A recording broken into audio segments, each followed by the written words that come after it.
Yo, good morning.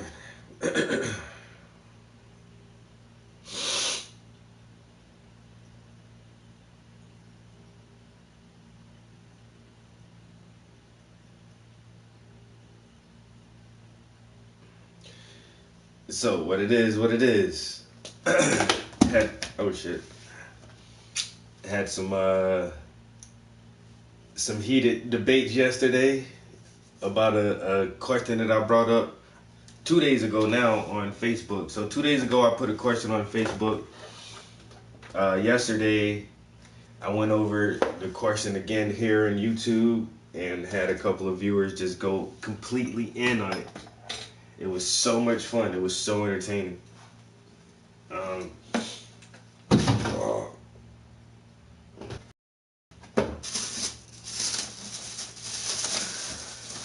so yesterday,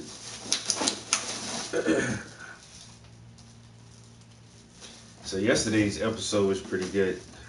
See if we get some guys in here today. Come up with some more good debate, some good debate questions and topics. Me and my friend were talking about Alabama. I think it's Alabama outlawed abortion completely, saying that if you have an abortion or if you give an abortion, you're going to receive 99 years in prison. Abortions are illegal in Alabama. I know women might want to talk about that situation, pro-life versus pro-choice. And my studio is completely messy, so I'm still trying to straighten up a little bit real quick. One of these days I'm gonna have to empty this trash can. For real, for real. All right.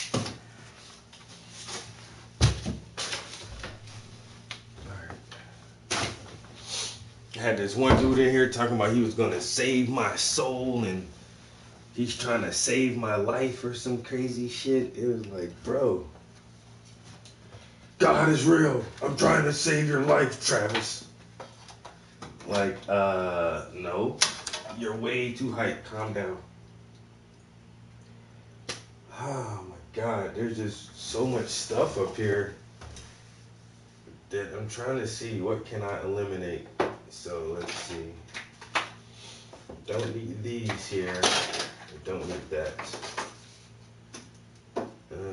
Definitely don't need this up here. Don't need this up here. I don't think, no.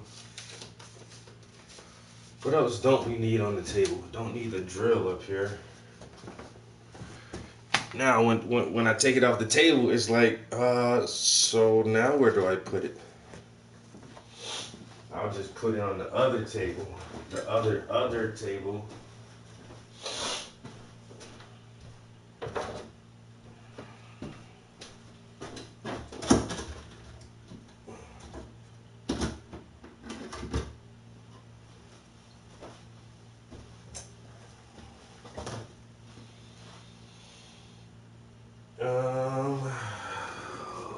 Blah, blah, blah.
Oh my God.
The big homie in the building. What? If don't nobody else fuck with me, motherfucking yo, D wanna fuck with me. Fuck everybody else.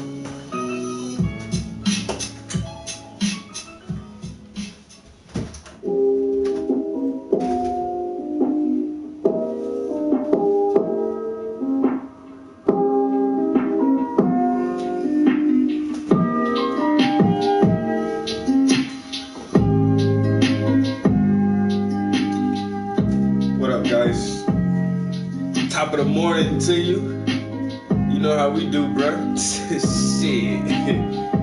As long as my man in here with the hatchet, I'm good. I'm good. I know I'm gravy. You know what I'm saying? Everything else is irrelevant. Oh, just trying to get in the zone. Clean up a little bit. Rearrange some things, trying to get all the clutter out of the way. You're gonna be back working on this, yo, Campbell, what up? Working on this, exclusive ass commission. Ooh, I love it when people say, can you paint something for me? And I be like, yeah, I got you, don't worry about it. It's not even a big deal. Bro, a goddamn mosquito that snuck in the house last night. Boy, I woke up in the middle of the night like, God damn it. I turned on the lights looking for this motherfucker, but I could not find that goddamn mosquito, bro. Now I got like 2 or 3 bites on me. That motherfucker was snacking good last night, yo. Bacon bits. Oh, wow.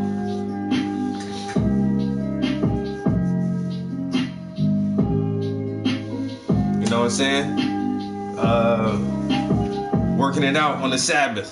You know how we do. Ooh. Miss Bacon Bits. I'm back in effect, baby girl. They had me in jail for a minute, but I'm a free motherfucking man. I'm free to be me. As long as I don't listen to nobody else copyrighted material. Then I'm good. Then I'm gravy. What's good, guys? What's good? What's good with everybody? So I'm gonna need everybody to start looking for copyright-free podcast. Anything intellectual that we can listen to, intellectual or informative, that keeps us up to the know on. No, I was in YouTube jail. I couldn't live stream for 90 days because of copyright infringements. Me listening to material and audio that I did not produce myself, and people get butthurt about it. It's not like I'm pirating anything. I'm not selling anyone else's intellectual property or merchandise. I just like listening to music and lectures and debates. And that gets me in trouble because it's not my own content. So I just recently got access to live streaming, like within the past 2 weeks. And I was down for 90 days, but yeah, so I need help from all my viewers to find content that we find of value and of substance, and that we won't get in trouble for listening to it on this channel, so we can always have some good shit to talk about, some good things to debate. You know what I'm saying? I can't talk for hours and hours on end. Sometimes I can, but most of it is just nonsense. So we like to listen to intellectuals and give us their theories, thoughts, and opinions on different worldviews and current events. So if you guys have anything that you like to listen to and that you know won't get us in trouble, I'm always open to the suggestions. Right now I'm listening to like some copyright-free music that YouTube specifically puts up for people like me. So that's good.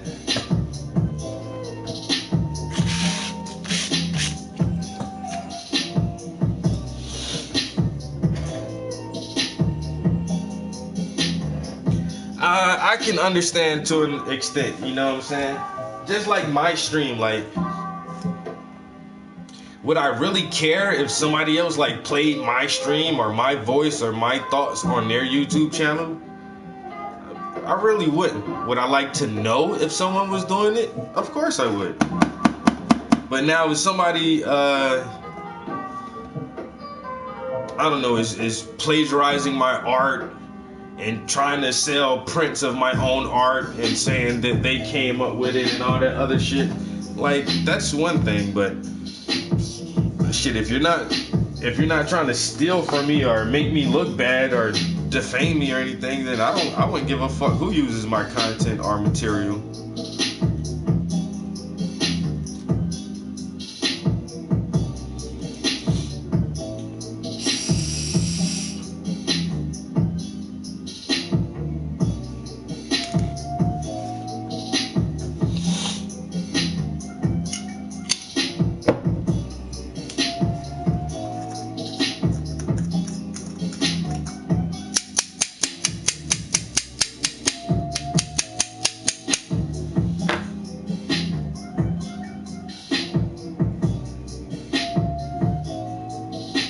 You know it.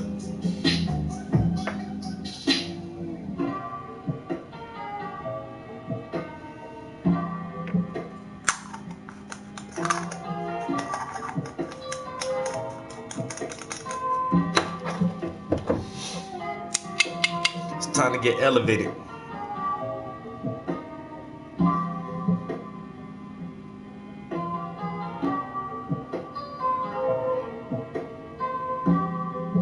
That's what I be trying to say, man. Look, I'm helping promoting you for free.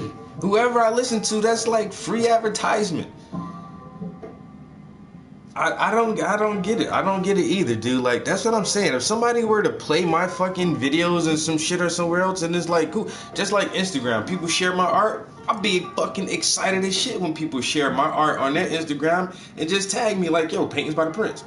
And I'm like, hell yeah, do that shit. You know what I'm saying? Like, that shit is free publicity.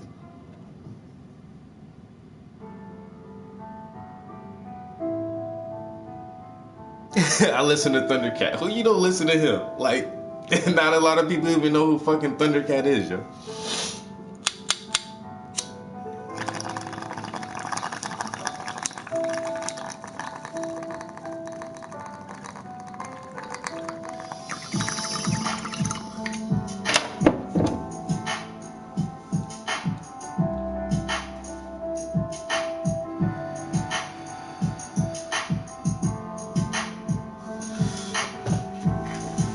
Oh yeah. I think I just got a text message.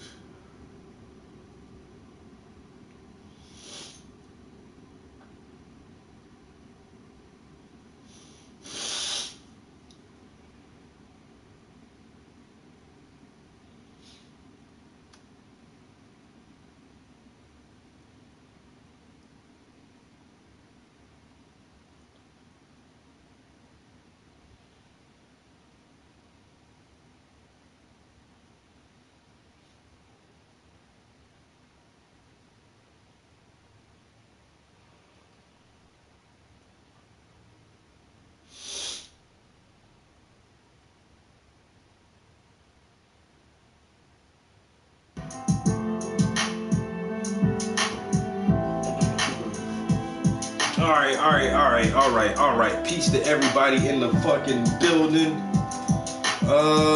Matter of fact, let me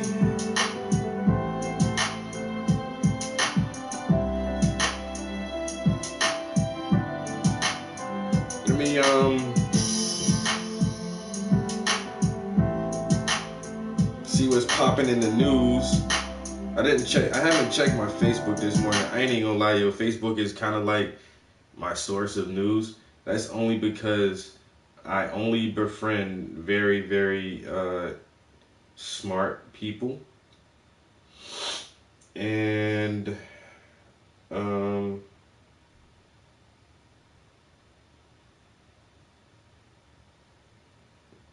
my friends are always sharing like good information, yo. They always popping some good shit. So let's see what we can find in the news. Anything in particular? The American Badass. Yo, Joey did shit, yo. Motherfucker sound like he came straight out the 90s, but he didn't.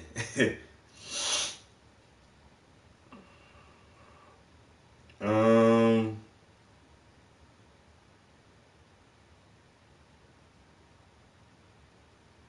you a chance to, I want you guys to get a chance to know what inspired him to make this mural. Yeah, absolutely. Hey, everyone. I'm Michael Rosado. I painted this mural, and the inspiration comes from that moment when a person, that's the slave, has to make a decision to go. And this incredibly strong, compassionate woman is about to offer that hand for that freedom. And I thought, how do I capture that moment where it all happens? You know, it all happens when the risk was taken to run from the slave owner, to a woman taking a risk to bring you through to the other side, so to speak. And this is that special moment where the hand's being offered. They painted up now. And you can see, man, this is a masterpiece. She has to be compassionate, yet she has to assert a certain quality, a certain authority. So I tried in the face of Cap. Deontay. Oh, the fight was last night. Yo, the fight was. Yo, Deontay Wilder. Yeah. Yo, he a beast though. Nobody can't really. Nobody can't really fuck with that man. Yo, he. You really can't compare him. You can't say, oh, he's like Mike Tyson or this guy. Like, yo, Wilder just himself, and he a beast, and that motherfucker got heart, and he's strong. That bitch just big and strong, bro. Big strong motherfucker, like. Yeah, that shit crazy. Okay, still champ heavyweight, right? You know, if she's willing you to come, but at the same time you're looking at her thinking, this is a strong woman. You know, hopefully I'll be all right. You have to convey both. So, I mean, that was important. You know, an important part of the process. So that's it. So I thank you for taking your time to explain to the viewers exactly, what inspired you. Another great work. That's pretty good. White dude did a big ass mural of Harriet Tubman. Shared that. Seems like nobody's really posting anything new in the news.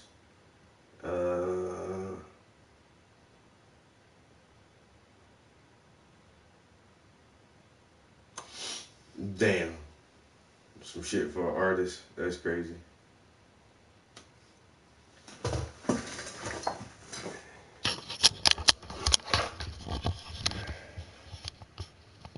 My homegirl said she an artist too. It says, I almost got kidnapped, y'all. It's a black van, but on the side of the van says free art supplies. Like, yeah, I would probably almost get kidnapped for that shit too. Yo, like, what? Yo, that van said free art supplies. I gotta go check this out. Motherfucker snatched my ass right up. You coming with us, nigga.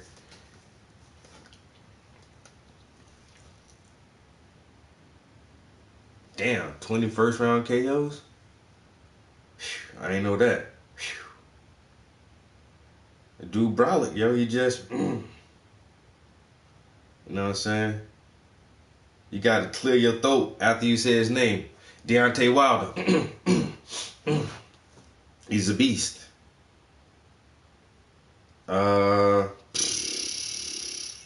So I guess there's no current events right now.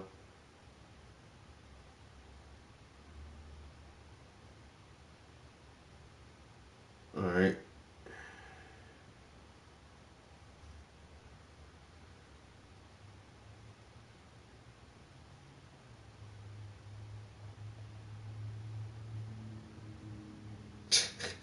Arnold Schwarzenegger drop kick while greeting fans in South Africa. That's a story. Yo, who the fuck dropped?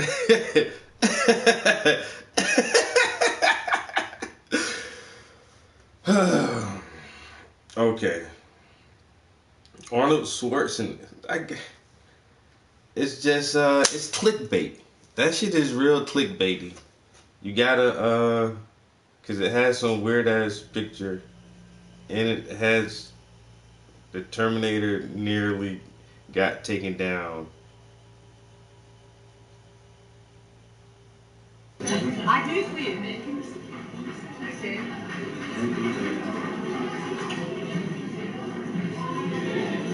And that's the thing. He says he nearly got taken down. Like you drop kicked the old man and couldn't even put him on his ass.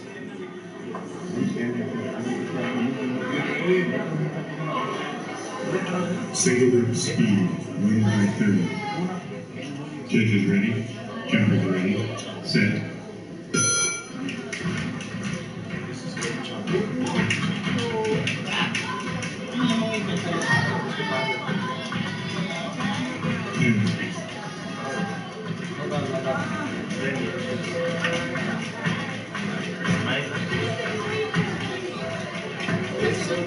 One more.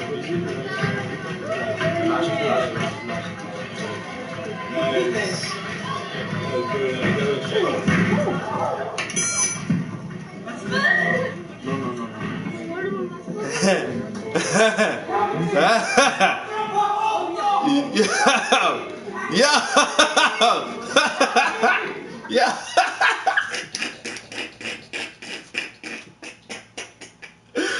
Yo, he really did that shit,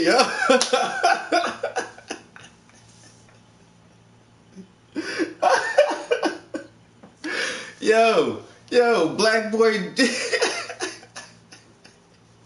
Yo, the black boy fucking he tried to double drop kick the Terminator. Yo, yes, yo.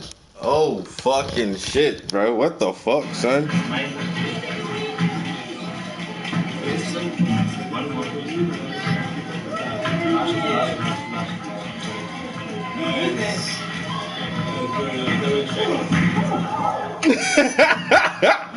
Yeah.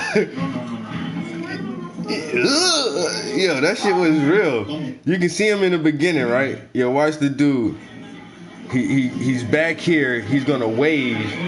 He's gonna wave as he walks behind him. Single speed, 1 by 30. Judges ready, cameras You see him waving? He's right there waving. He waves and he kind of walks up and then he walks by him.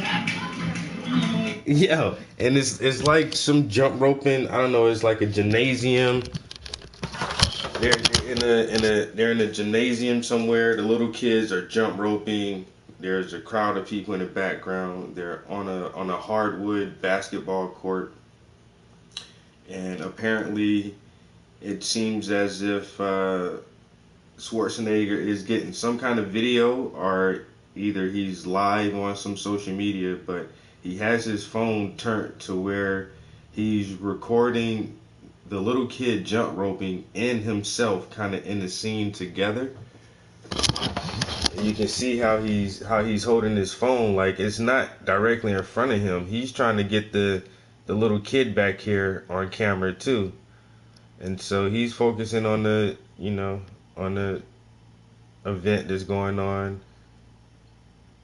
He's kind of on camera. He kind of has the kid on camera jump roping, and then this guy walks up behind him and he's waving. He's waving it to the camera like, "Hey, hey!" And then he kind of walks off camera, and then like 40 seconds later, he just runs up and this motherfucker jumps double feet in the air and plant both of his feet in Schwarzenegger's back. They're like,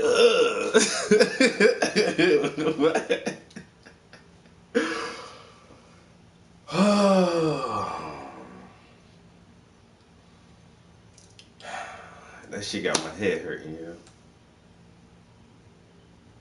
Yeah, that was a grown ass man who did that. Like there's a kid jump roping. This is obviously a little teenager who's jump roping, but the dude who kicked him, that was a grown ass adult. Yo, that dude's grown as shit.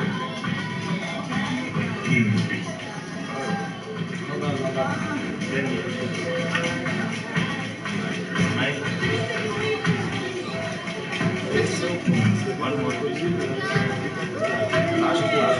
Takes pictures. He says, take one more picture. He gives the phone back. Wait, ooh.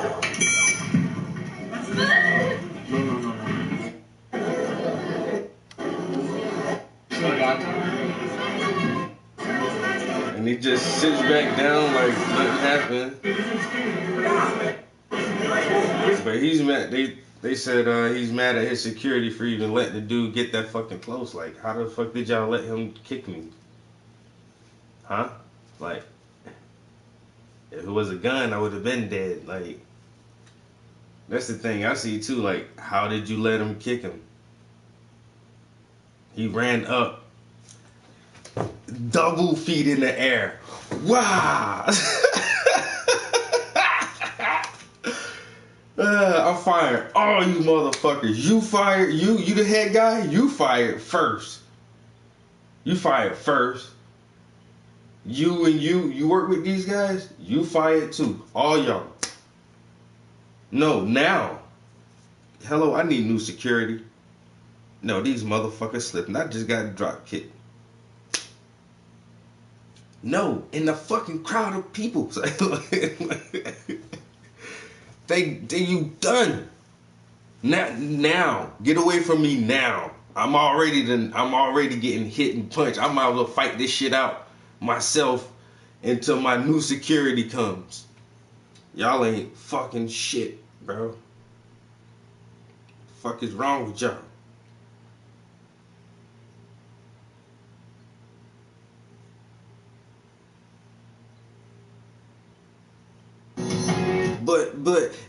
But nothing, nigga. He drop kicked me, bro. Like, no, but nothing. You fired.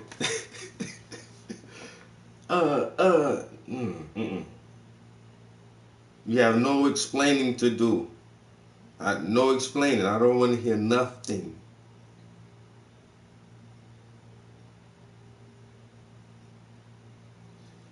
See, I tell you all I gotta do is scroll through my Facebook, yo. Somebody go Somebody go post some shit, yo. Tweet your support using hashtag. Somebody is gonna. Both Tesla, SpaceX, Neuralink, and a co-founder of several other companies. Alright, that's some guy giving a large overview of what he said, but I think I already played this guy one time, but I want to play it again just if people haven't heard it. I just got to make sure I can play it from here.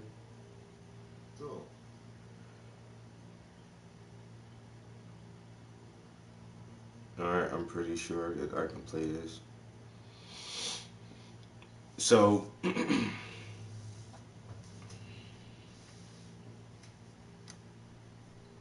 oh yeah, Dane Calloway. I listen to is he I gotta check his channel out. Is it free to listen to? Cause he says that the Aboriginals of America are the black man, and the slave trade was told in reverse, and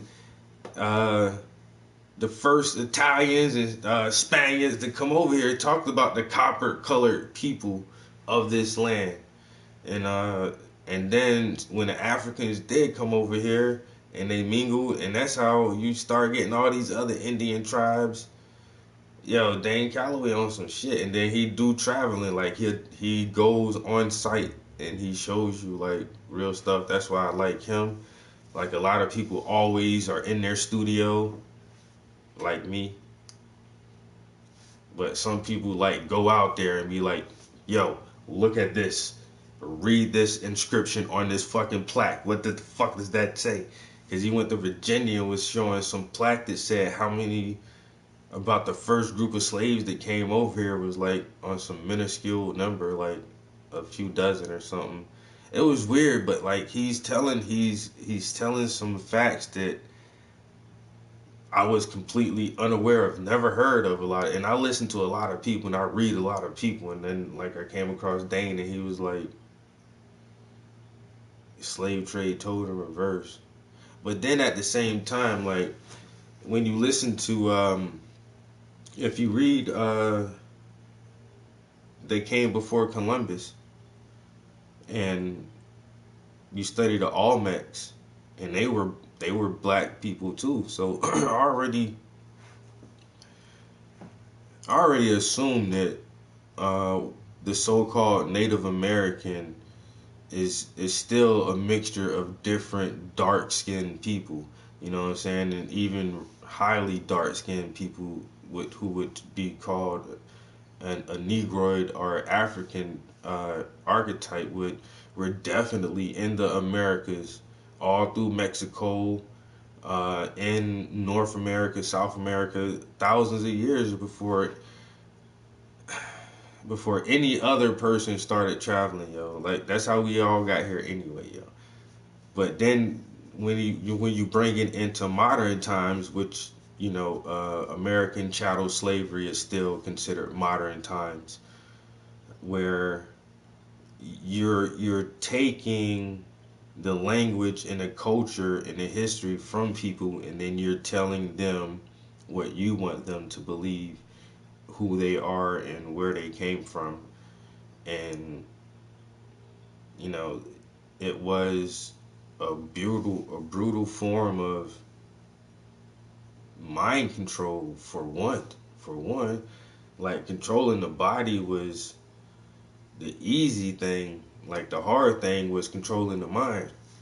So ain't no telling how this story was told to us and why so many ancient libraries were burnt, and you know what I'm saying, the harsh treatment of the black man in this land for so many years, having everybody so confused on who is who and what is what, until we just think Jesus, and that's like our answer for everything now, because Jesus. But like, no. And so Dane goes off on this whole other spin that most people who were considered to be an enslaved African were actually already indigenous to these lands. And I think that's one of the biggest arguments that he tries to propose in a lot of his information that he gives out.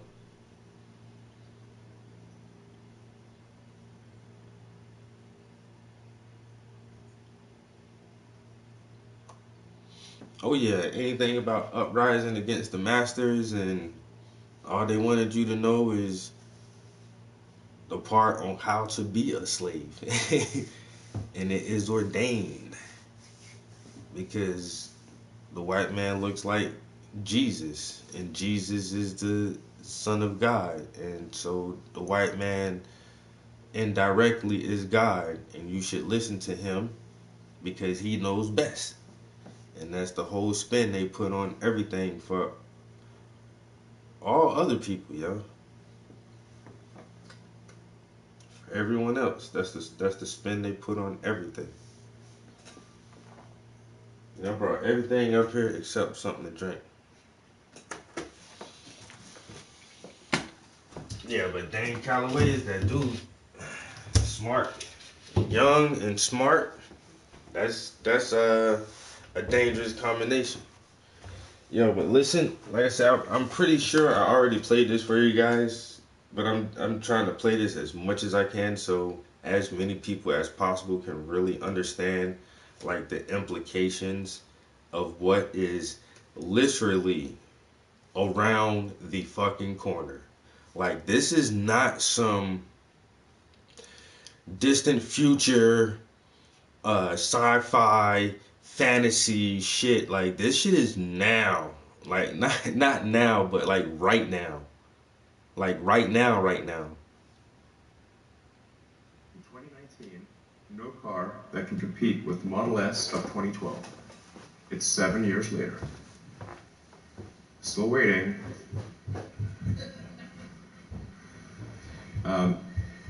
Next year, we'll expand the product line with Model Y and Semi, and we expect to have the first operating robo-taxis next year, with no one in them, next year. it's always difficult to, like, when things are on an exponential, at an exponential rate of improvement, it's very difficult to kind of wrap one's mind around it because we're used to extrapolating on a linear basis. But when you've got massive amounts of like, as the hardware, you have massive amounts of hardware on the road, the cumulative data is increasing exponentially. The software is getting better at an exponential rate. I feel very confident predicting autonomous robotaxis for Tesla next year. Not in all jurisdictions because we won't have regulatory approval everywhere, but I'm confident we'll have at least regulatory approval somewhere literally next year. So any customer will be able to add or remove their car to the Tesla network. So expect this to operate is sort of like a combination of maybe the Uber and Airbnb model. So if you own the car, you can add or subtract it to the Tesla network, and Tesla would take 25 or 30% of the revenue. And then in places where there aren't enough people sharing their cars, we would just have dedicated Tesla vehicles. Did you just... Y'all guys understanding what this dude is doing? Yo, this motherfucker is about to revolutionize. He's already revolutionized the automotive industry. Like he said, when he started out, he says it's 2019 and no other car company can compete with the Model S. It's 7 years old. The technology been out there for 7 years. We did that shit 7 years ago. What other car company can compete with our old shit? And now he's saying, ride sharing your Tesla. We got more data because our cars are on the road more than any other autonomous featured car. So we're constantly building up all this data. Next year, we're going to put your car on a fucking rideshare app where when you're home and you're not doing anything, someone can call your car. It'll leave your driveway, go pick somebody up, drop them off, and then come back and park itself right where it was at, and you get paid for that shit. Yo. Percent of the revenue. Similarly, the software is getting better at an exponential rate. I feel very confident predicting autonomous robotaxis for Tesla next year. Autonomous robot taxis next year. Because we won't have regulatory approval everywhere, but I'm confident we'll have at least regulatory approval somewhere literally next year. So any customer will be able to add or remove their car to the Tesla network. So expect this to operate is sort of like a combination of maybe the Uber and Airbnb model. So if you own the car, you can add or subtract it to the Tesla network, and Tesla would take 25 or 30% of the revenue. And then in places where there aren't enough people sharing their cars, we would just have dedicated Tesla vehicles. So when you use the car, we'll show you our ride-sharing app. So you'll be able to summon the car from the parking lot, get in, and go for a drive. See, this is how people thinking. You got to think different now. We always grew up thinking like, me and you about the same age. So we grew up thinking like flying cars. Ooh, like no. Think about a big ass drone. That's it. A drone big enough to carry 1 or 2 people. And it's not technically a car. It's not a helicopter or a plane, but that's what it's gonna be, bro. And there's one company that's already testing that shit, yo.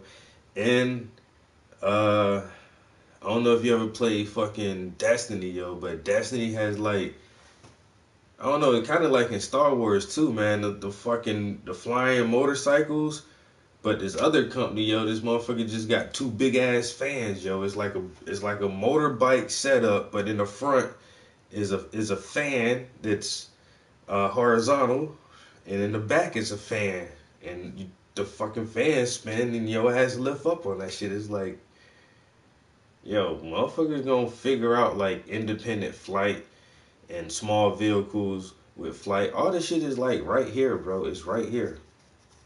Because like they say that the data and information that they can get from all these different systems now is just helping them make better programs and how to be more efficient, and then with the layer of AI algorithms and all this shit, man, 3D printing and everything, yo, like it ain't gonna be long, yo. And Elon talking about next year with completely automated autonomous taxis, like next year, and he says like this is it's a fact. It ain't like no ifs, ands, or buts. Like next year, dude, we're gonna have cars driving themselves.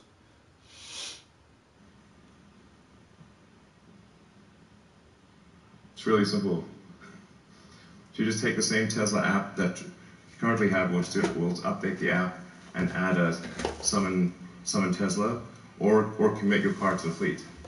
So it's either summon your car, or summon a Tesla, or add or subtract your car to the fleet. You'll be able to do that from your phone. Like typically, the use of a car is about 10 to 12 hours a week. So most people will drive 1.5 to 2 hours a day, typically 10 to 12 hours a week of total driving. But if you have a car that can operate autonomously, then most likely you'd have that car operate for a third of the week or longer. So there are 168 hours in a week, so probably you've got something on the order of 55 to 60 hours a week of operation, maybe a bit longer. So the fundamental utility of a vehicle increases by a factor of 5. So you look at this from a macroeconomic standpoint and say, just if this was like if we were operating some big simulation, if you could upgrade your simulation to increase the utility of cars by a factor of 5, that would be a massive increase in the economic efficiency of the simulation. Just gigantic. So we'll do Model 3, S3 and X as taxis, but we made an important change. Yeah, and that's what he's saying too. Like, here's like the right now, here's like the robot taxi is probably about 35, 40 grand, something like that. Almost comparable to the price of a regular, economy size brand new car. But it's like in another 5 or 10 years, we'll just leave parts off, and it'll get cheaper because we won't need the gas and brake pedal anymore. We won't need the steering wheel anymore. And the more efficient the AI gets, the less parts that you will need to even install on the vehicles themselves. So here's like in 10 years, we'll probably be selling these cars brand new off the market for like $25,000. And then you if you buy it, then once again you can put it on the ride share and it'll pay for itself. It'll eventually wind up paying itself off. Like, yo, this dude is changing the fuck. He's almost single-handedly coming up with ideas that completely change the way automobiles will be from here on out. And the thing is, even with his first the first Tesla that he put out for mass production and sells to the public, like he said, that made all the other car companies, now they got to try to keep up with all the technology that he's integrating into his vehicles. You know what I'm saying? And now every car company has to have a completely electric car or a hybrid car, and nobody can fuck with what he's doing at Tesla.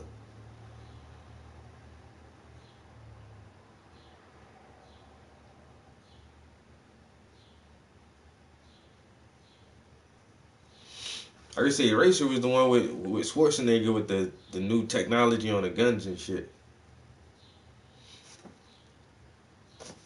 Thanks, Kelly. leases. So if you lease a Model 3, you don't have the option of buying it at the end of the lease. In the Oh, that's something else too. Like economic no efficiency of the leases. Well, you simulation can lease is it, but gigantic. So we'll do Model 3, S3 and X as taxis, but we made an important change to our leases. So if you lease a Model 3, you don't have the option of buying it at the end of the lease. We want them back. If you buy the car, you can keep it. But if you lease it, you have to give it back. As I said, where in any locations where there's not enough supply for sharing, Tesla will just make its own cars and add them to the network in that place.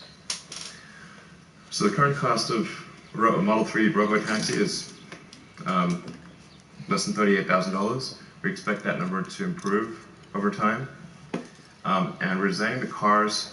The cars currently being built are all designed for 1 million miles of operation. So the drive units are designed and tested and validated for 1 million miles of operation. The current battery pack is about maybe 300 to 500,000 miles. hold up. Did you just hear that? The car is designed, built, and tested for 1 million miles of operation. 1 million miles. How many miles your car you think you can get on your car? My shit is almost at 200,000. I don't think I'm gonna make it to 1 million. I ain't gonna lie to you. Yo, but this dude just said, yo, the fucking Tesla S3 is designed, built, and tested to run for 1 million fucking miles, yo. That shit crazy. $8,000. We expect that number to improve over time. And For $38,000. The cars currently being built are all designed. I might have to get a 1 million fucking miles of Tesla, operation. yo. So the drive units are designed and tested and validated for 1 million miles of operation. The current battery pack is about maybe 300 to 500,000 miles. The new battery pack that's probably going to production next year is designed explicitly for 1 million miles of operation. The entire vehicle, battery pack inclusive, is designed to operate for 1 million miles with minimal maintenance. So we'll actually be adjusting tire design and really optimizing the car for a hyper-efficient robotaxi. And at some point, you won't need steering wheels or pedals, and we'll just delete those. So as these things become less and less important, we'll just delete parts. They won't be there. You could say like probably 2 years from now, we make a car that has no steering wheels or pedals. And if we need to accelerate that time, we can always just delete parts, easy.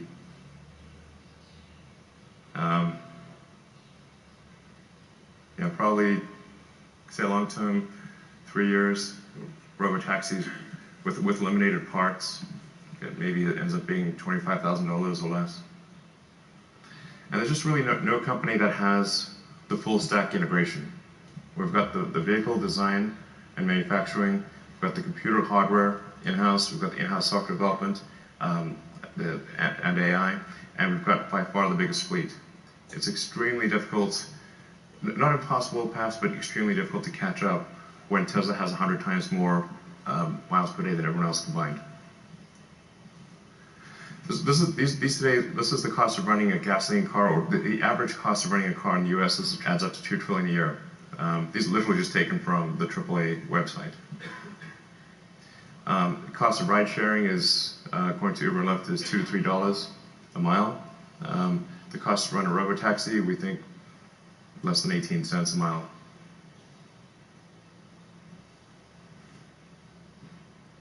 And dropping.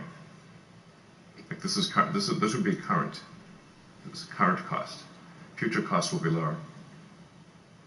If you say what would be the probable gross profit from a single robotaxi, we think probably something on the order of $30,000 per year. And this assumes that 50% of the miles driven are not useful. All right, what up, bro? So this is only Smoke, what's good? 50% utility. From our standpoint, if you fast forward a year, just look maybe a year and 3 months, but next year for sure, we will have over 1 million robo-taxis on the road. The fleet wakes up with an over-the-air update. That's all it takes. You say, what is the net present value of a robo-taxi? Probably on the order of a couple $100,000. So buying a Model 3 is a good deal. Any questions?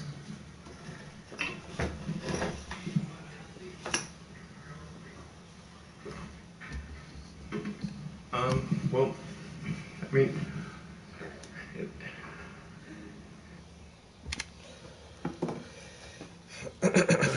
Yo, this dude said robot taxis next year. In 2 or 3 years, no steering wheels, no pedals. You know what I'm saying? You can throw your car onto the fleet, get paid for it. If you lease it, you gotta give it back to us because we want our cars back. If you just leasing them, because they run up for 1 million miles, and we'll just put that shit into the taxi fleet and make more money. I gotta get me some Tesla stock, bro. Fuck this shit.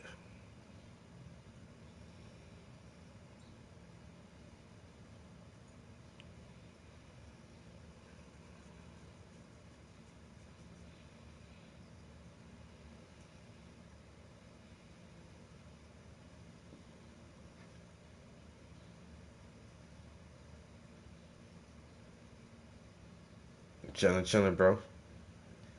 The elevate, almost like mental exercises. Wow. It's like taking your That's loud. You know. Yeah, she's fine. And my God, talk about a rabbit hole. That's a rabbit hole. It's a rabbit hole. Let's explain to people that Oh, yeah. don't know what we're talking about. Oh yeah, bro. Well, I love my goddamn job right now.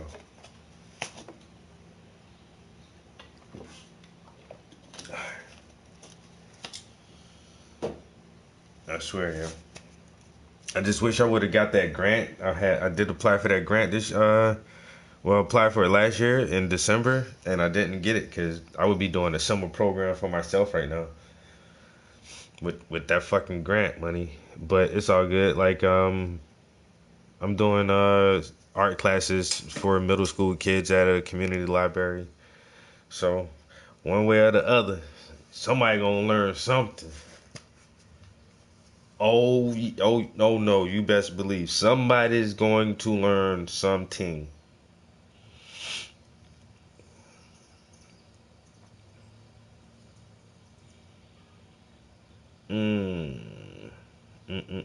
Joe Rogan, The Harsh Truths of Operation Paperclip, NASA and Nazis, with Anna Jacobson. So we all know Operation Paperclip, right?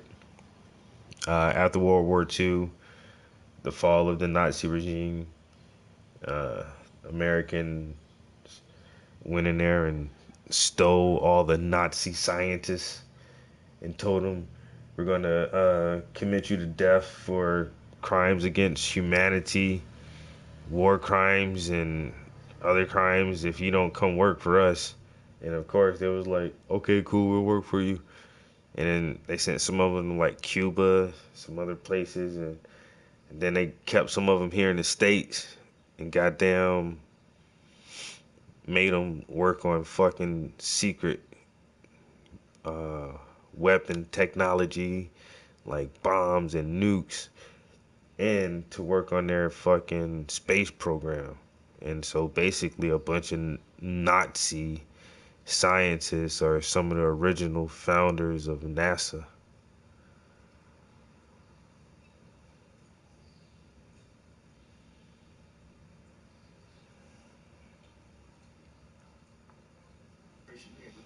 Was when, after World War II, the United States gathered up a ton of scientists from Nazi Germany, brought them over to America, and even Wernher von Braun. They had Wernher von Braun run NASA. He was a Nazi, like 100% Nazi. Good friends with Hitler type Nazi. Yes, he ran a Berlin rocket factory where they hung the 5 slowest Jews.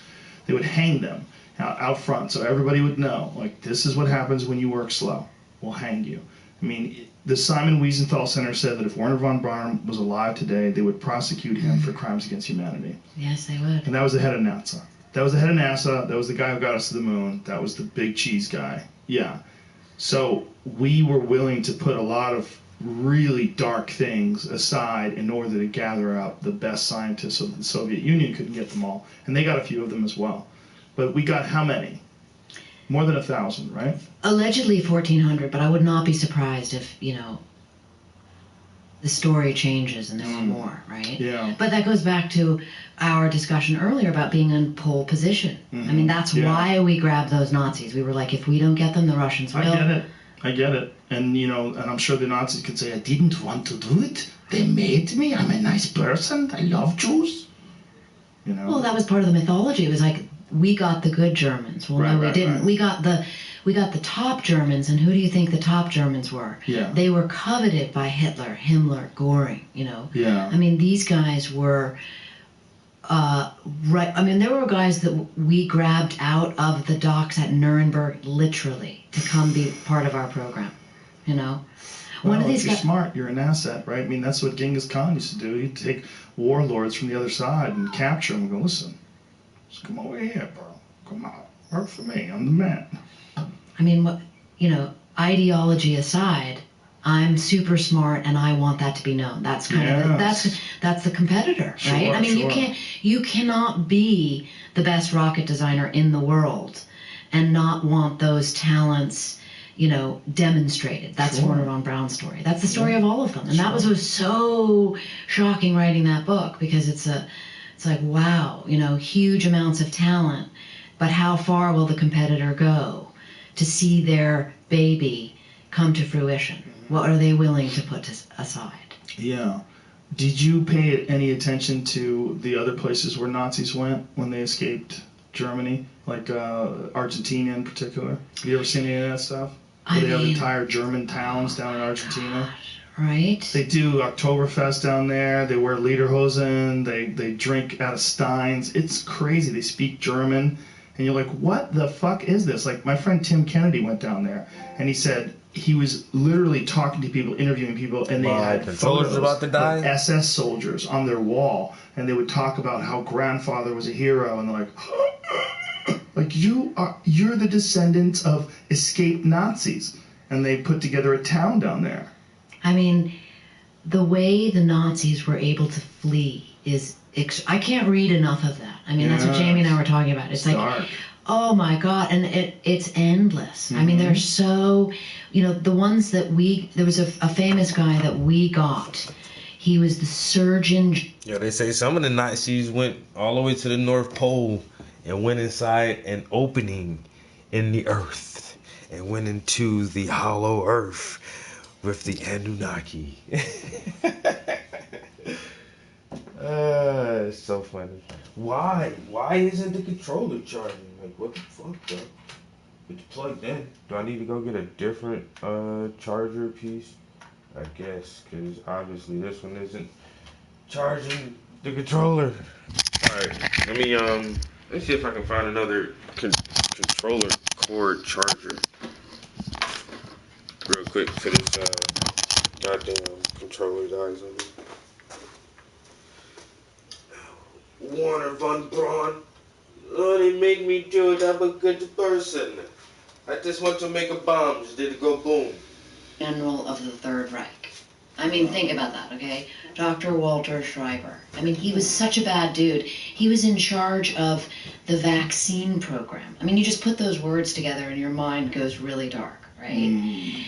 But we wanted him because he was an expert in vaccines. And we brought him to the United States. He was the only Nazi I found of the ones, the paperclip scientists who came here, that was actually outed, right?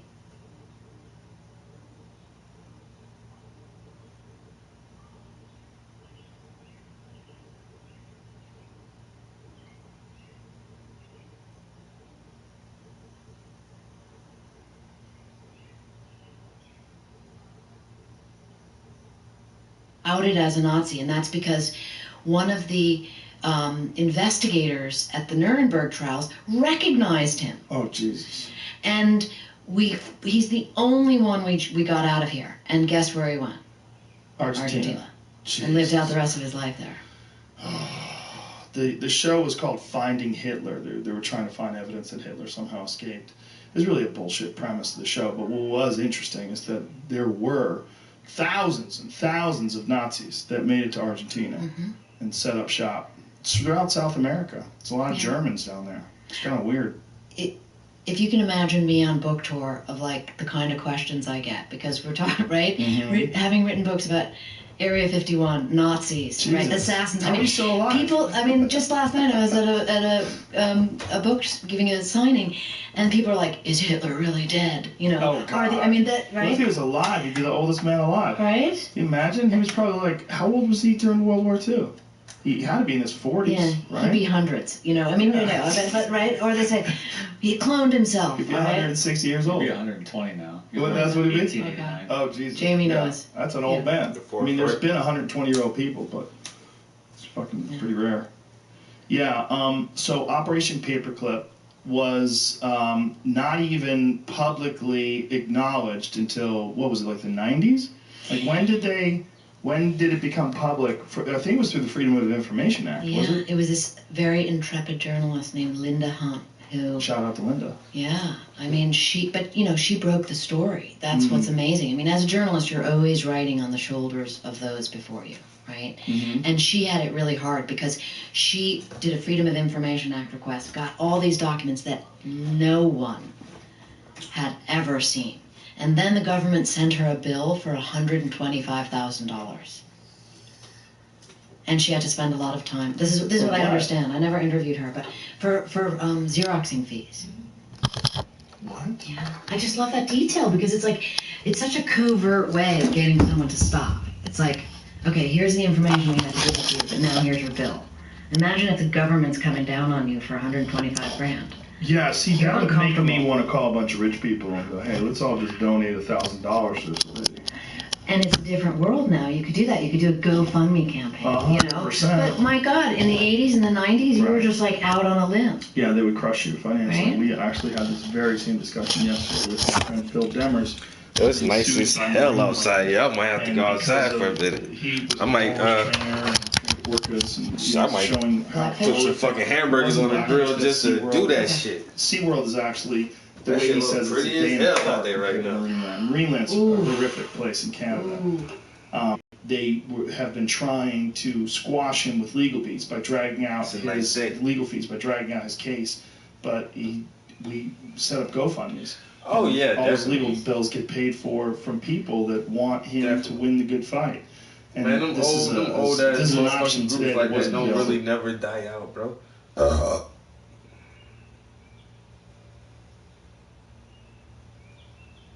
Water my trees, bro. We've been getting so much rain. Trust me, nobody don't need to water shit around here right now.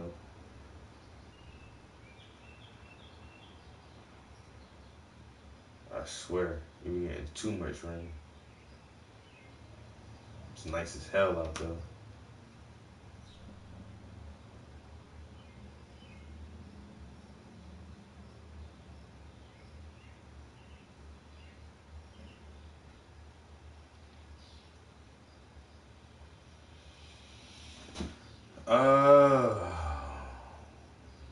What?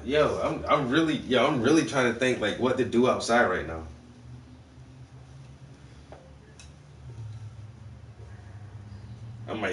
I keep saying I'm gonna get a bicycle, yo, and just cause there's a really nice park that's not too far from me, and just ride down to the park sometimes on a nice ass day like this. But I went down there yesterday.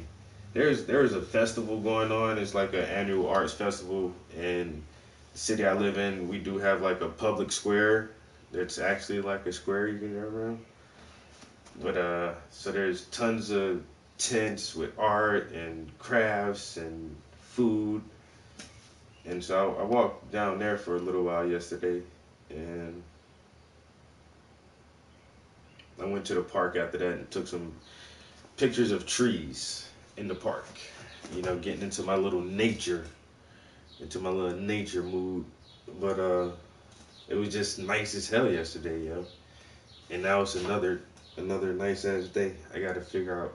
I might just go walk through the park again today, or like I say, put something on the grill, cook outside. You hear the birds chirping. That shit don't make y'all feel good?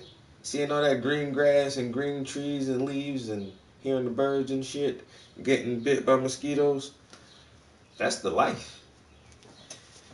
I love that shit. I got fucking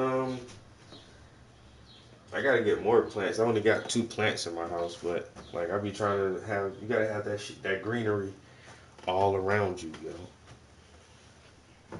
Like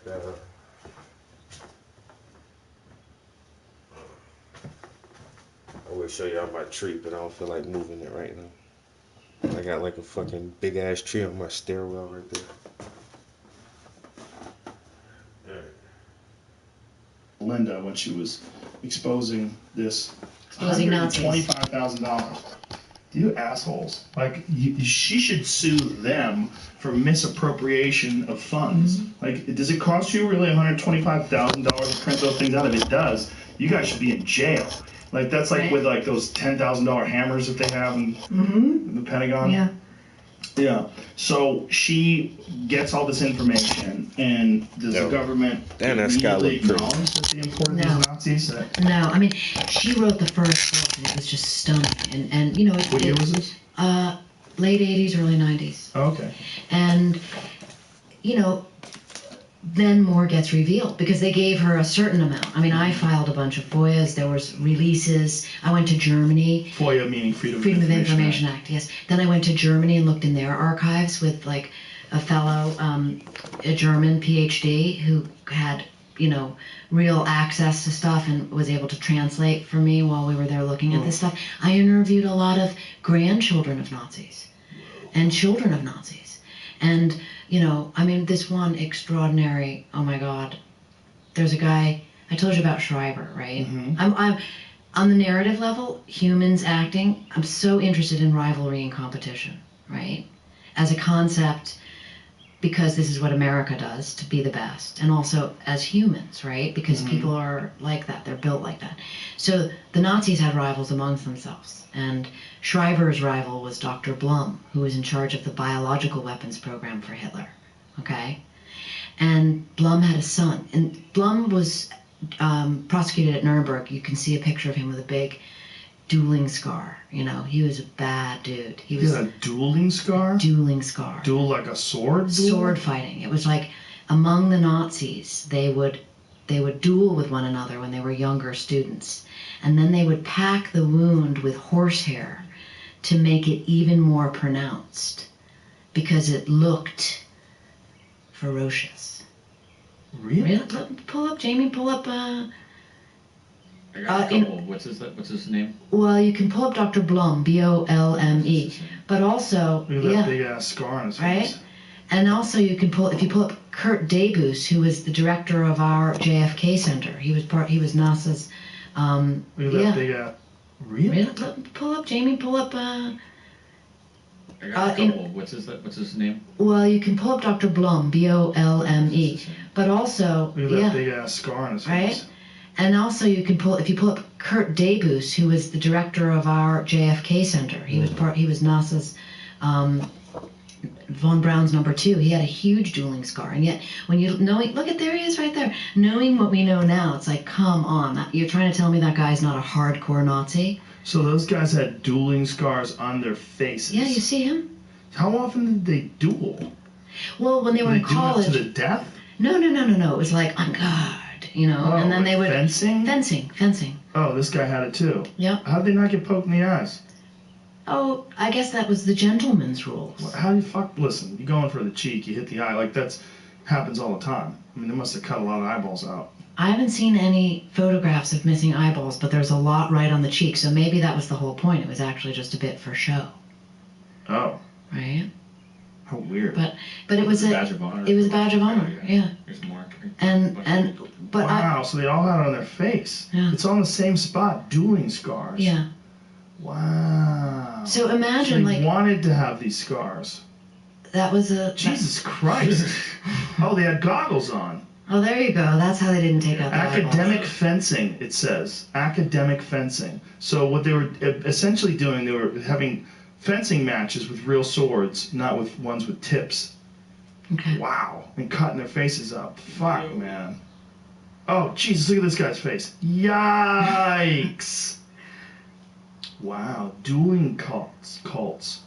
That is crazy. So when you consider that people did not know about that, and then you've got these Germans walking around America as part of our space program and our science programs, and these are the good Germans. I mean, now you really have to say to yourself, come on, guys. They were all Nazis. Right? Big ass fucking scars on their face. Absolutely. Wow. Oof. Dark, man. OG Fight Club. Yeah, right. OG. Super OG. Yeah. God, it's crazy. Wow. So I go to interview. Sometimes you, as a journalist, you can get amazing information from. Look at these guys. Oh my God, they're sliced up. History of European martial arts. Yeah. Well, I mean, that is a martial art. I mean, it's an art of war. It really is. Sword fighting is a martial art. I mean, many martial arts have weapons. Ugh. Sorry. So you go to interview these people. So, to piece together the story, Yes. right? I can't tell you, others can, right? Sometimes to find out more about the Nazis, I went to Germany and sought out some children of these top Nazis to see if maybe they didn't have journals or anything they might share with me. And one of them was Dr. Blum. His son, I tracked down, I found him. And he said, yes, you may come visit me. And it was such a remarkable journey. It was like he lived in the Black Forest. I had to take a taxi through the mountains, up over the hill, down through the valley, into a courtyard behind a church to Dr. Blum's house. So he was the junior to his father, who was this horrific Nazi. I mean, a top Nazi, had favor of the Fuhrer, wore what was called the Golden Party Badge, right? Hitler gave out these little buttons. Blum's was, I believe, number 6.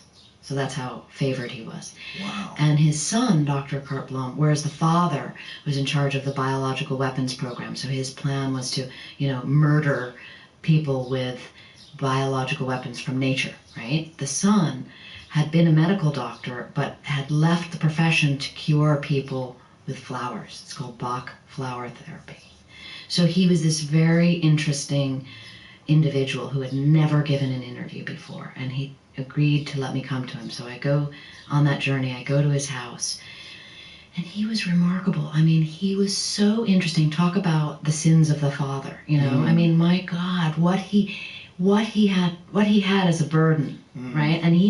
And I asked him to tell me everything he could about his father, and he did. And then he asked me to tell me what I knew about his father.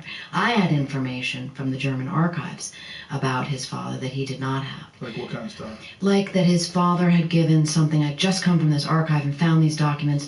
Dr. Blum ordered that 6,000 tubercular Jews be given Sonderbehandlung. That's the German word.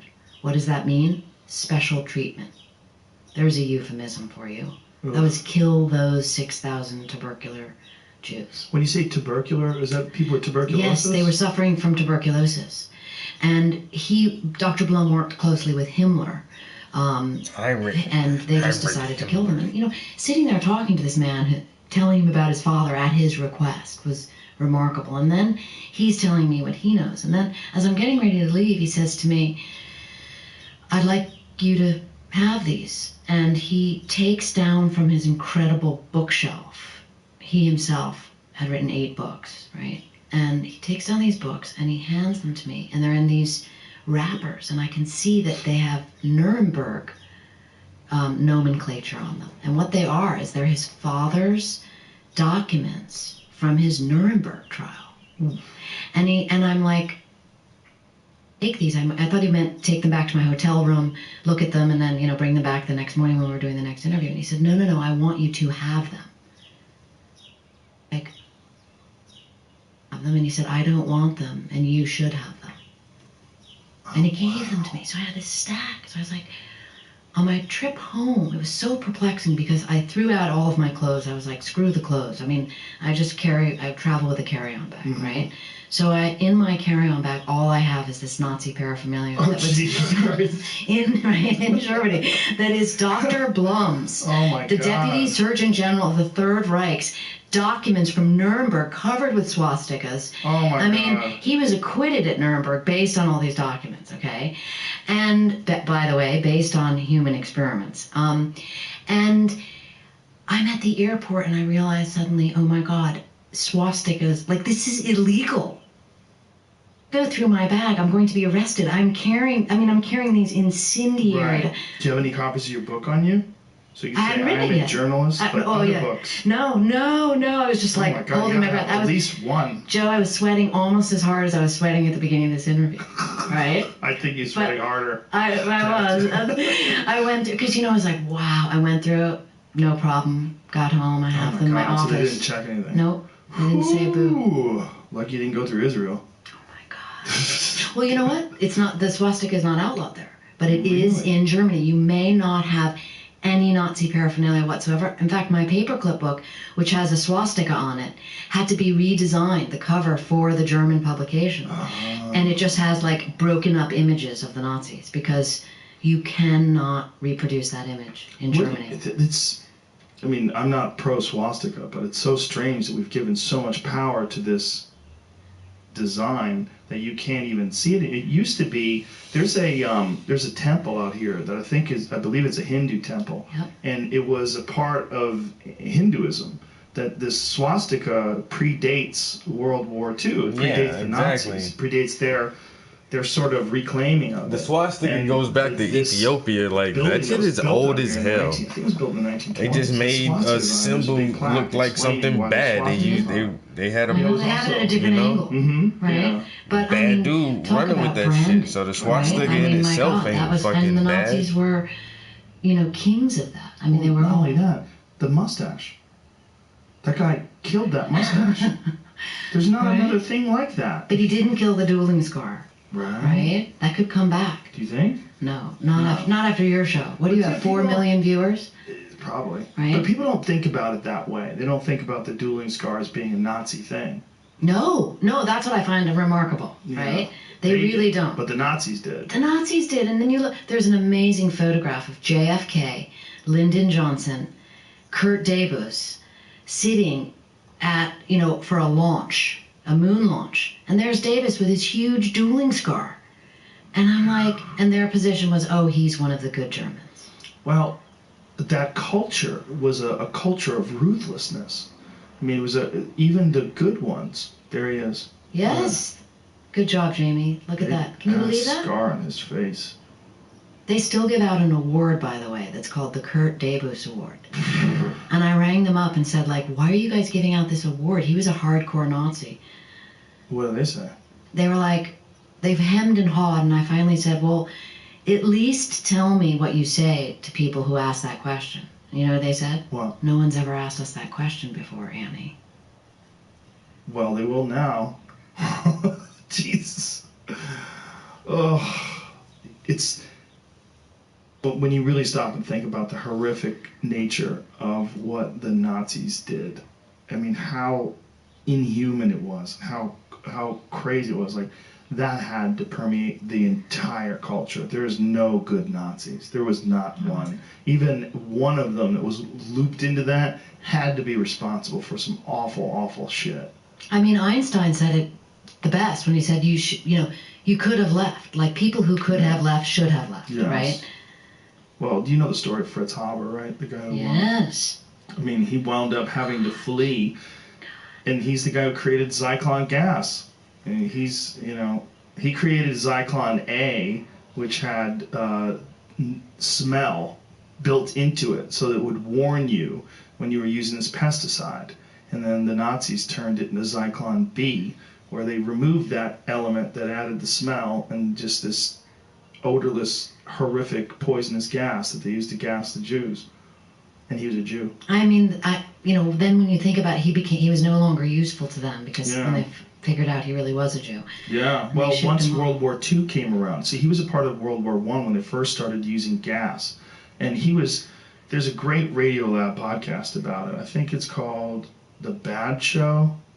But anyway, what essentially it says is that he was up for the Nobel Prize at the same time he was wanted for crimes against humanity. Because he was up for the Nobel Prize for creating the Haber method of extracting nitrogen from the atmosphere, which was used for fertilizer. Which to this day they say 50% of the nitrogen in human bodies was created by the Haber method. So what you get from food, from vegetables, like that nitrogen, 50% of it at least, is coming from this guy's method, who was a scientist, who was a Jew, who was working in Germany before it became Nazi Germany, and then was the guy who figured out how to use gas on people. It's a dark, his story is a dark story. I mean, he died looking for medical treatment because he had to flee Germany. And he's had a bad heart. He died on the road trying to get to Switzerland. I think it was Switzerland. Yeah. Yeah, I mean, Nazi Germany is like the pole position taken way too far. Right? And that's what's remarkable, that the Pentagon was like, okay, but we can learn from this. Mm-hmm. And there are elements that are dark in that. Well, it also comes out of the devastation of World War I, right? The economic devastation, the defeat. The Germans are in this terrible state overall in terms of their morale. And then along comes this charismatic psychopath that is just really good at screaming. To this day, I don't speak German, but to this day, when you watch that guy scream and yell at all those people and see them respond, it gives you chills. Like that kind of charisma, that kind of influence that someone has, where they can do that in front of thousands and thousands of people and everyone's goose-stepping, and it's like, woo, to see. We're very fortunate there's not something like that right now. And our forefathers and our grandparents and whoever fought in World War II, if it wasn't for them, who knows where this world would be right now, because that was a literal evil empire straight out of Star Wars. I mean, that was like the Sith Lord. They really were. They were human beings who were doing some of the most evil shit that you could, it almost demonic, if you really stopped and thought about it. If there were demons pretending to be people, they would do the same thing. I mean, that's why I think it's a rabbit hole, because it's so hard to comprehend that, like, a culture of educated individuals in that moment in time that you talked about between World War I and World War II could completely become malevolent. Yeah, that's one of the more disturbing things about the Nazis, was that there were so many of these people that they did extract through Operation Paperclip. Brilliant engineers and scientists that were also evil. Right. Like, those two things are very uncomfortable for us. We like to think of our scientists as being the people that are out there trying to solve the mysteries of the universe and provide us with the technology to make our life better here on Earth. Not the Nazis. They were trying to figure out how to kill people better. They were trying to figure out how to use rockets to shoot them at Europe and blow people up. And it's one of the more telling and horrific times in our history when you read, because it's one of the more horrific ones that we have footage of. Because we don't have footage of Genghis Khan. Right. We don't have footage of Alexander the Great. We have stories and tales of Napoleon and some photographs and drawings of dictators, past and present. But we have a lot of footage from Vietnam. We have a lot of footage from World War II. We have a lot of footage from modern wars. And out of all of them, the one that scares us the most, scares me the most, is World War II. Do you think those scientists, when they came here, because this is I could not figure this out even after writing that whole book. Do you think they came here and actually thought about what they had done, or they were able to convince themselves that they were the good Germans, that they were part of it? Because I never saw a single bit of remorse ever. Like, no one ever acknowledged what they had done. So it made me wonder.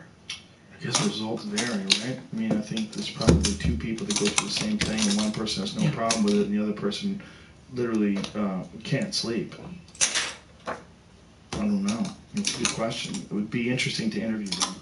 The ones who've been caught, who've been prosecuted and have been chased down, they've got one fairly recently. They caught a Nazi like just a few months ago. It's one of the last ones. He was in his 90s, I believe. The ones who survived, they all tell different stories. And some of them say they just were following orders. And, you know, some of them say that they didn't do it, they're being framed. They all have different stories. It's one of them, you know, you write a book about that, or you think about it, and you kind of you go down the rabbit hole, and then you have to ask yourself, what does this mean? Or it's too dark, right? Yeah. And so I asked that question to a Auschwitz survivor, okay, who I wrote about in the book. His name was Gerhard Marschowski, and the reason he survived Auschwitz was because he was taken over to the labor camp, which was called Buna. So it was a rubber factory.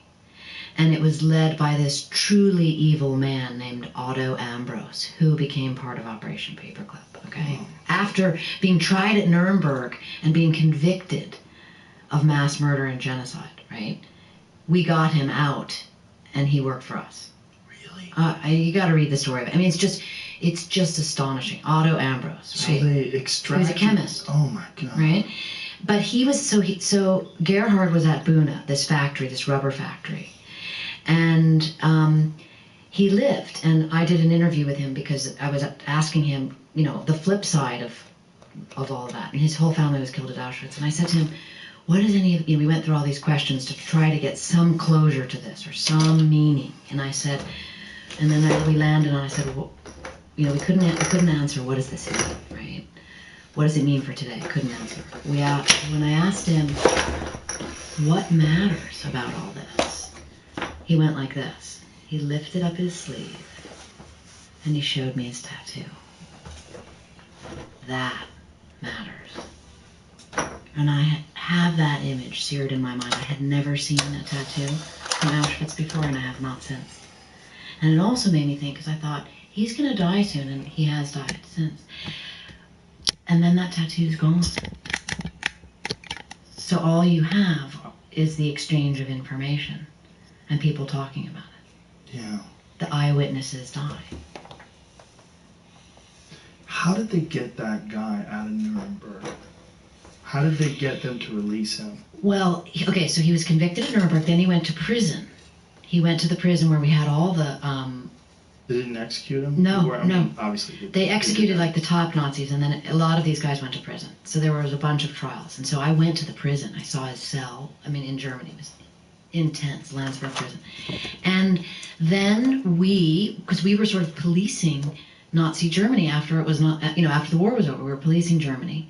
And then and a guy named McCoy was in charge. He was kind of like the governor general of Germany. And the Germans wanted Germany back. And they were like, we're tired of you guys policing us. The threat from the Russians was very real. And so deals were made. I mean, I write about all this in Paperclip, you know, based on the documents. And one of the provisions was, we want our guys out of prison. We want them back in society. And that was arranged. And again, you don't even know these things, you know? They're like, right. But that was, and then Otto Ambros, and they even gave him his money back. That was astonishing. And the family still has this villa in Switzerland, I believe, or maybe it's the Bavarian Alps, that had been in the family, which is money from, you know, from Nazi Germany. And I called up the son to interview him. He was not as forthright as Dr. Blum's son. And, you know, he hung up on me and said, if you ever contact me again, you know, they have very serious privacy laws in Germany. I thought about going and knocking on his front door. My lawyer was like, Annie, do not do that. They have very different laws in Germany. For privacy? Yes. Even if for you're issues like the son of a Nazi? Yes, yeah. Absolutely. Well, I would imagine, look, if he didn't do anything, he shouldn't be responsible for what his father did. No, but he has the villa. That was the point. Right. He had all the money. Right. And he got that money from his father, who got that money from stealing it from people. Yes. During World War II. Yes. Yeah, like what happens there? Yes. But if you go back to that, like, we should really find out who had the plantations in America and who benefited from that. Like, go several generations from there. I mean, you could get weird with exactly. Exactly, Rogan. Profited. Yeah. I mean, which is think about it. Yeah. I realize in looking at these and reporting these books, which is why certain things are kept. You want to get fucking weird with some shit? A can of worms about reparations. Sure. You know. Yeah. Wow. Was Operation Paperclip writing that book, was that one of the most disturbing? Did she say reparations? That'll open up a whole can of worms about reparations. But America pays, or had paid, Jewish, or people who claim to be Jewish, reparations for the Holocaust. Yeah, they did. So, and that's another thing that a lot of African American reparation roundtable groups get pissed off about. Like, wait a minute, you guys gave the Jews money, and that shit ain't even happened in this country. But y'all paid them like a couple $2 billion for their pain and suffering. It's like, fucking really? Shit is weird, bro. Shit is weird. For you? I mean, that was so dark. My husband is amazing. He's Norwegian, right? And Norway was occupied by the Nazis for 5 years. Like, people kind of forget that. But he grew up there, and his mom, was a grade schooler and was really impacted. Like, didn't go to school for 5 years while the Nazis were there. They were going to breed with the Norwegians because they were such lovely Aryan people, right? So my husband, having a Norwegian mom, was like, when I was writing Paperclip, it would be so dark sometimes. I would be like down in my office, like, I can't, honey, I can't, and he'd be down there with a sandwich or coffee and say, but are you throwing another Nazi under the bus? And I would say, yes. And he'd say, keep typing, right? And then I realized, well, wait a minute. The neutral journalist has to really make sure that she's not just throwing Nazis under the bus without really good reason. And so when I was in Germany at the archives, I went to Dachau, the concentration camp, and I asked the lead archivist if I could come and see the worst possible photographs that no one wants to see. And he said, absolutely. And I didn't write about them in the book because I didn't want to subject people to that kind of horror. But I looked at them and I watched. I saw with my own eyes people moments before they were killed, and then the bodies afterwards. And these are in human experiments to see whether or not pilots could survive height, or, they simulated different things in chambers. At high altitude or speed, and I saw photographs of freezing people to death, right? Because they were trying to develop programs where they wanted to see at what temperature humans actually died, right? And so they experimented on Jews. These are some of the doctors that came on our programs, and I looked at that evidence, and that blew me away. And then I knew when I left there, okay, I can throw these Nazis under the bus. It's such a crazy time in history where you really stop and think about all the different experiments that they did do. It's almost like they just opened up the vault of evil that said, listen, we have an opportunity. These people aren't people. Let's do whatever we want. It's like they're fake people. It's like they were an invention. I mean, the perception really played into it. Oof. It's so gross. It's so scary to think about that humans just, a generation or two away, they're capable of doing that.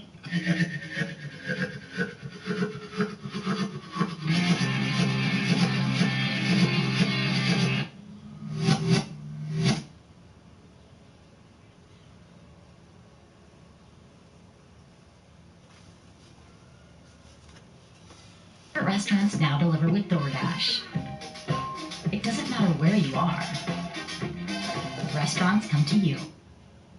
The Joe Rogan Experience. I'm super excited to talk to you about several subjects, but this one, thank you very much for this first edition copy of your Area 51, an uncensored history of America's top secret military base book. I'm super excited about this. I heard through the grapevine you were a fan. I'm a freak when it comes to this stuff. What do you think is going on up there? I mean, same thing that's going on all over the place when it comes to military secrets, which is stuff that you want to know about, very few people know about, and every now and then a journalist gets a hint at it, right? Yeah. Do you think there's any alien stuff up there? I write in the book all about that. Yeah? Yeah. Well, tell me. Last 12 pages. You want me to... Want me to go to the last 12 pages?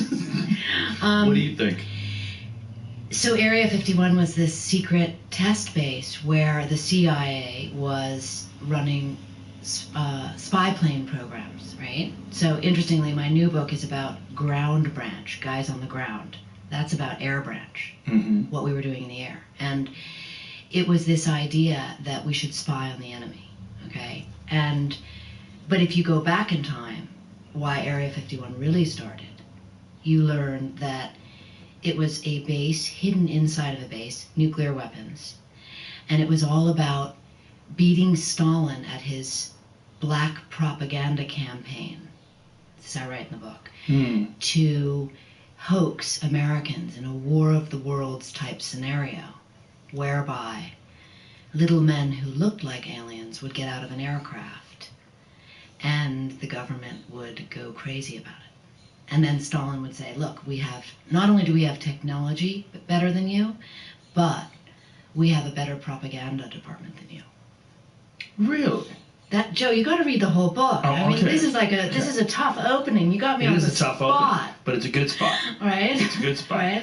So Stalin, he just hired short people? Like, what did he do? All right, I'm going to make you save that. I'm going to make you earn Save that. it? Yeah. How's that? I mean, you want me to talk about that right now, right off the bat? Why is that? I'm sweating. We're gonna get to surprise, kill, vanish as well. But I just Why does it make you sweat? Oh my God, it's such an incendiary topic. I mean, people want to believe they're aliens. Right. Right? Okay. I mean, I've spent 5 books dealing with the mythology of Area 51, which is phenomenal in its own way because it speaks so much to power, to morality, to information, to, people's desire to know what's going on and the government's desire to keep things hidden. So this topic is always coming up because a lot of people want to believe that there were aliens, craft. And my source, who I write about in the book, told me otherwise, that they were genetically, that they were... Let me stop you right there, because when you say that craft, what you mean is the supposed UFO wreckage that crashed in Roswell, New Mexico in 1947. That's what you mean, right? Yes. But that was never supposedly taken to Area 51. It was supposed to be taken to Wright-Patterson Air Force Base. The legend has it that Truman flew there to meet them, and right? That's one legend. Yeah. So, in my book, I interview a man who worked for the Atomic Energy Commission, who tells a different story. Tells the story of receiving that craft at Area 51 in 1951, which is why the base is called Area 51. Oh. And that inside the craft were humans who had been altered, surgically altered to look like aliens. In a plan for Stalin to sort of twist Truman's arm, because at that time, we had the atomic bomb. When Roswell happened, we had the atomic bomb, and the Soviets did not. Yeah. When you say humans that were surgically altered to look like aliens, do you mean... So this is 1951. So you're talking about 4 years after the supposed crash. Yes. So what They had the bodies, left? they kept the bodies. They kept the brought them. bodies. In what? And- Formaldehyde? Like what? Yes, and also because the idea was, and remember, or I can't say remember because you haven't read the book yet. Right. And I wrote this book 8 years ago. Mm. But it did really impact a lot of my thinking and working on government secrecy projects, because it makes you really consider what a hoax means and what it means to a population of people, and how the government begins to work with disinformation versus cover stories and all of that. But going back to answer your question, that is what I was told by the source. But how reliable is this source? This is a very incendiary idea to rely upon one individual's recollection of it. Which is why the book went through the roof in terms of people being upset about it. I mean, were they? Oh my God, I interviewed 79 CIA guys, Air Force guys, spy pilots, engineers. I mean, who's mad at you? The conspiracy theorists were mad at me because they said this woman is bananas. They were aliens. Well, even if they weren't aliens, right? There's accounts that it was some sort of a test vehicle and that there were actually just dummies inside there, crash test dummies that they used. There's been a bunch of different versions of it. But the most compelling version of the Area 51 alien myth to me is Bob Lazar. Did you get into that? Yeah, he plays a huge role in Area 51. I mean, before Bob Lazar went public, no one even knew about Area 51. People knew, People, it was common folklore, but there was no definitive proof that there was something going on over there other than some weird VHS footage of things flying around the desert that seemed to be behaving in a way that modern aircrafts are not totally capable of. At least modern piloted aircrafts are not totally capable of.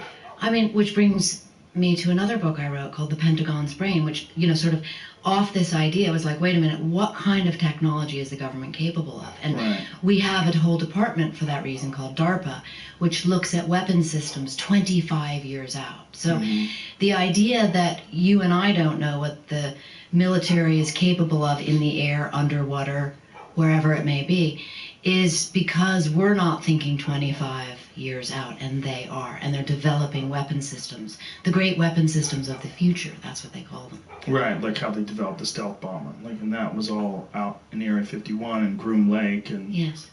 What do you think of Bob Lazar's story? Because Bob Lazar's story, there's some fascinating aspects to it, but one of the most fascinating is some of the things that he's said that people said was horseshit has been proven to be true. Like one of the things, the biometric reader that measured the length of the bones in your hand, and that they are unique as a fingerprint, and people are like, what are you talking about? And then they actually found out that this was something they really did have, and they have photos of this thing now. This is something that he talked about, and they claimed it was science fiction. I mean, it's fascinating when someone touches upon a subject that the government does not want known about for any reason.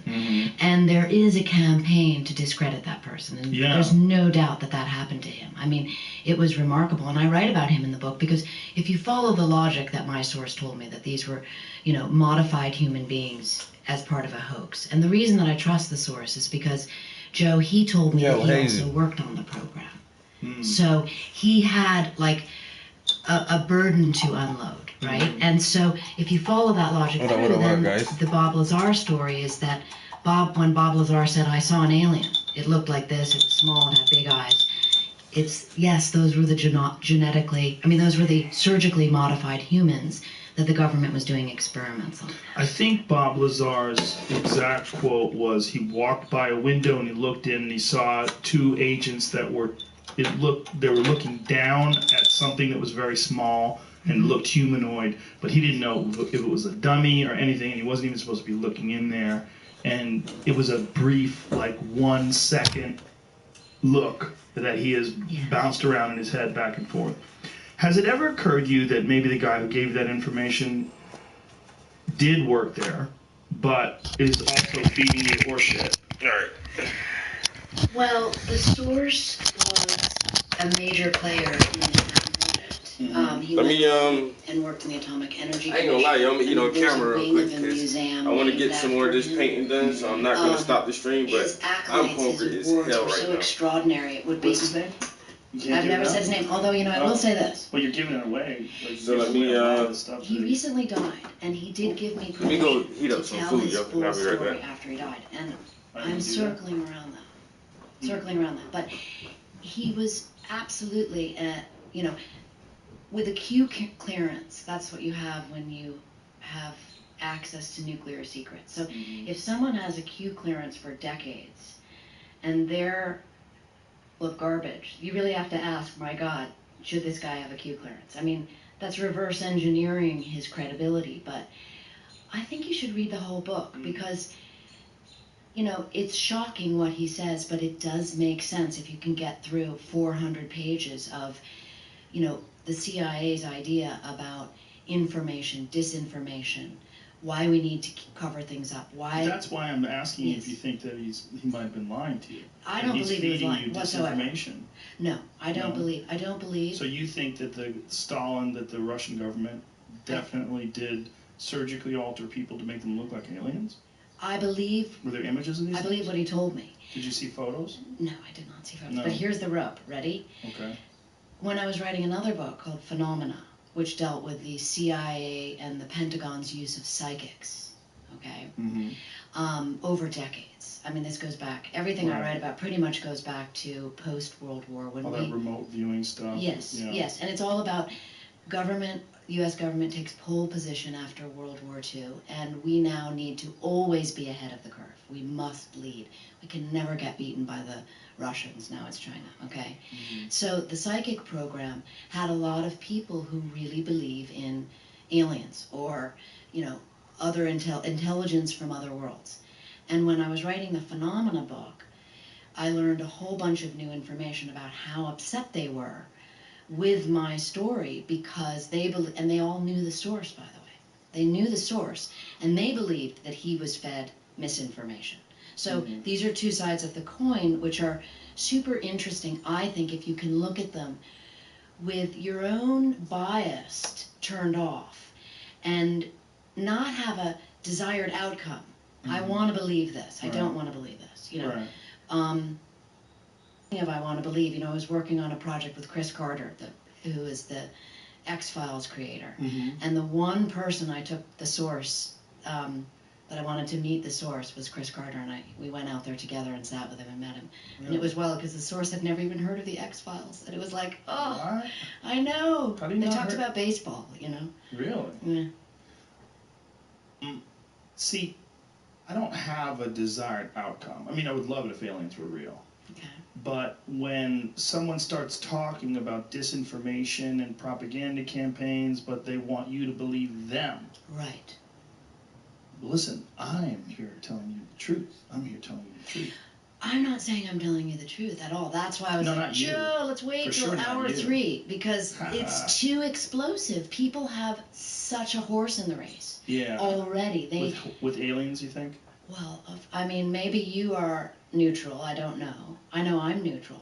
You know? Yeah, I will listen. I absolutely want aliens to be real, 100%. Wouldn't it be interesting? I'm not neutral, but I am neutral in my perceptions. And when I look at things, I go, I don't know about that. Me too. I want to see a picture. Like, what do these guys look like? I mean, what did they do to them? Did he describe what kind of surgical alterations? I stayed with the source. After the book published, I would go and visit him. We'd sit in a restaurant and eat and talk, and I would try to get a droplet of information out of him. What was he doing? Oh my God. He avoided it. I mean, look, here's another thing. When the book came out, his wife of 65 years knew it was him. Okay? And I went out to Las Vegas and sat there in a room with the source and his wife. And she said, tell me this isn't true. Tell me you made this all up, to her husband. And he said, the truth. That's a triangular version of getting at the truth. But again, to reiterate, I believe he believes what he told me was the truth. That was the truth he was told. I think there's certain agents that think it's fun to fuck with reporters and journalists and make things up. I really do. And I think especially when they're talking about secret information that they were sworn to protect. And then all of a sudden they want to talk to someone that they don't even know on the sneak tip. Let's meet in a diner. I'm going to tell you everything. That's not how we met. Well, however you met. Yeah. You know well, we met because I was interviewing nuclear weapons engineers who were setting off nuclear bombs in Area 51, in the Nevada test site, Area 12, Area 23. And they all said to me, you've got to talk to the top engineer of all this weaponry. And they gave me his name. And we talked for days and hours about nuclear weapons. And then, in one conversation, he began to cry. Yo, I want to see how that day's going to look, man. I don't know. I feel like I'm in the mood for a new game. I just don't know what to get. In our version of the human experiments. Got some leftover cookout. Some the Russians do. We do. Steak and chicken. We altered people to make them look like aliens. According to him, we had a small program in 1951 where we wanted to see how the Russians did what they did, how they made human beings look like this. So what did they do? Take prisoners or something? Like who do they alter? He said they were handicapped children. Oh, Jesus.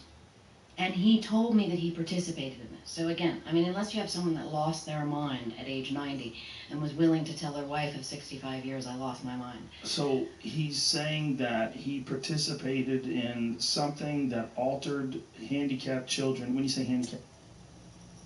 Done your homework. You know what you want. Yo, they got a new Ghost Recon coming out already. Memorial Day sales event. You only have until May 31st to get an F-150 with 0% financing for 72 months. Okay, skip or that. lease for just $249 a month at your local Ford store.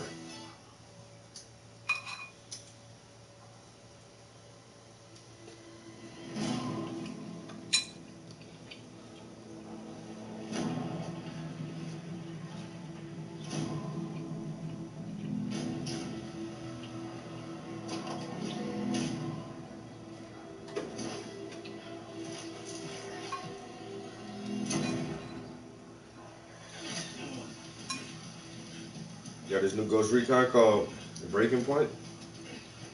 Ghost 1-1, this is Ghost Lee. Not sure I checked your location, but I got something bad's on my ass. Rally on me to eliminate the threat. Copy, Ghost Lee. Alarm will drop. Time now.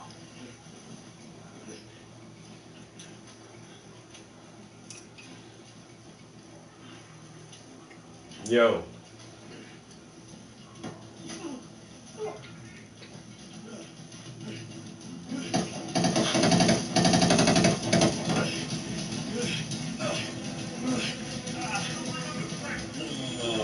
Shit, that hurts.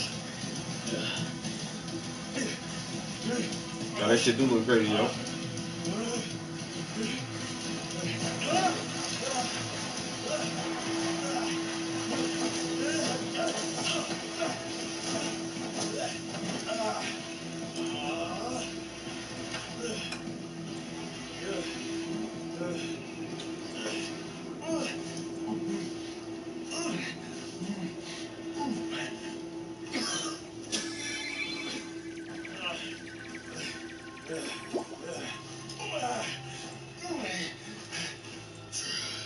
Yeah.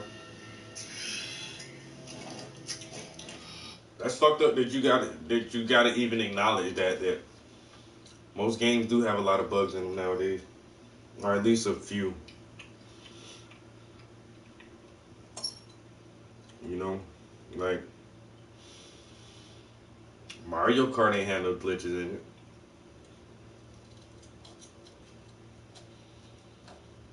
You know what I'm saying? Goddamn, damn, I left the shit in the microwave too long. I almost thought not even heat my shit up, you know.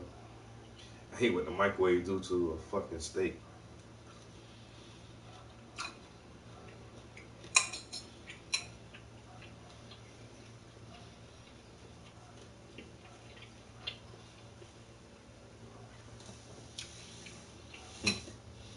A little glitchy.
Damn, this shit good as fuck, yo. Or I'm hungry as hell. One.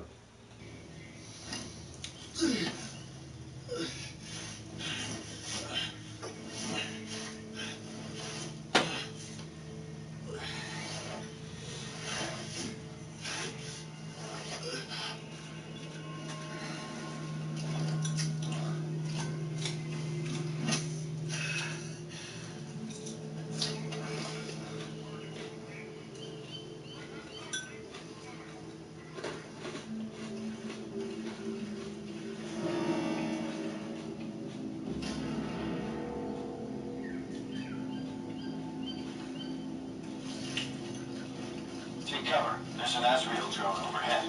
Copy that. Got it.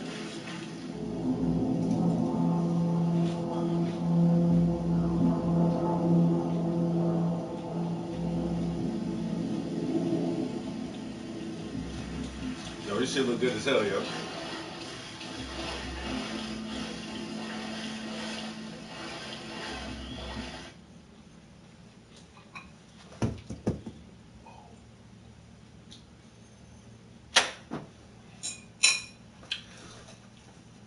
Yo, I dropped a knife, son.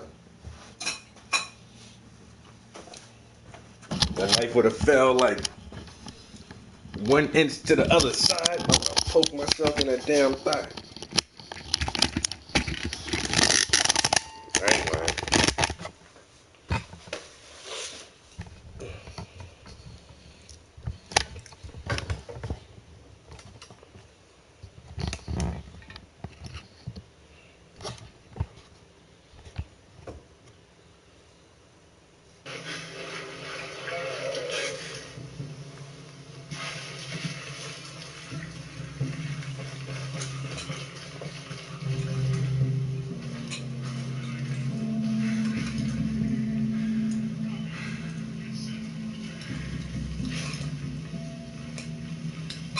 Ghost Lead, this is Ghost 1-2. We're en route to your location. Okay.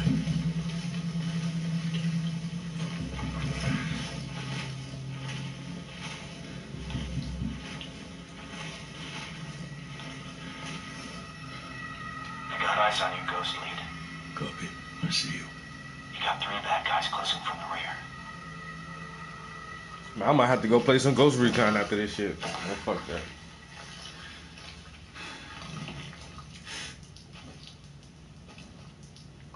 Nothing to report. I'm gonna continue my search. Reconning for location. You have hostiles to my right. Copy. On target.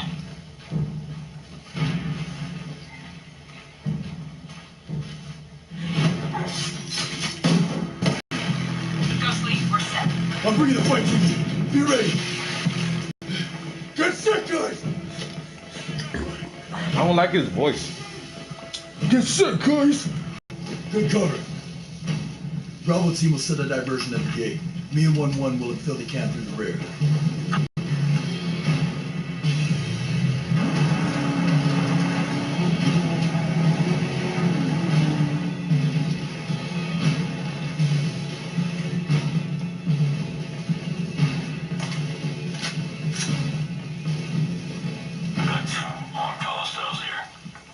I got right. 3, 2, 1. Push up.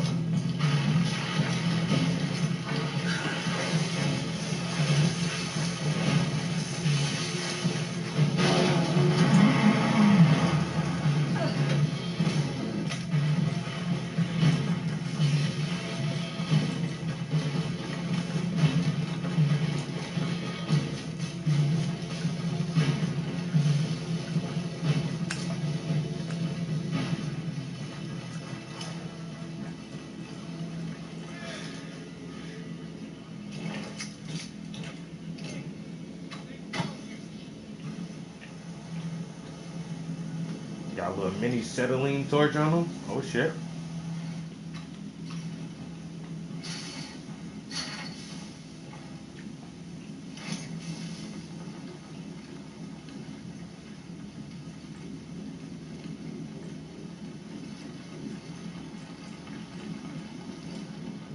Yo, this game right here gonna be too hot, yo. I swear I might have to get this. When it come out? There are no wolves, but they got numbers. Bravo team, have eyes in your position.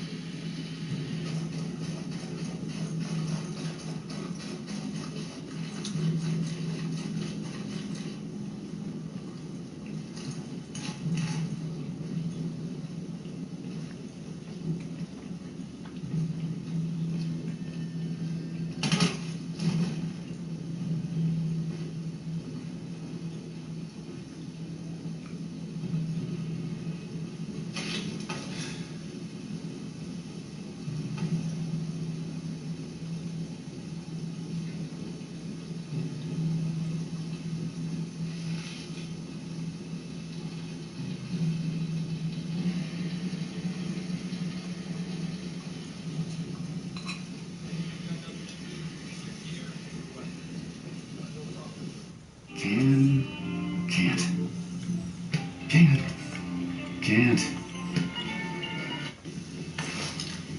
3 hostiles. It's an Alpha drone.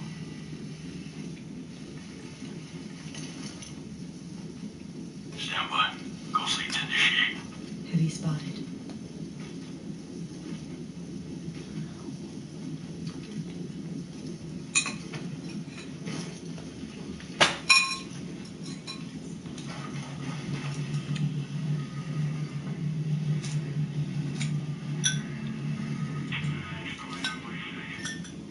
There's nothing here either. Nothing ever happens around here.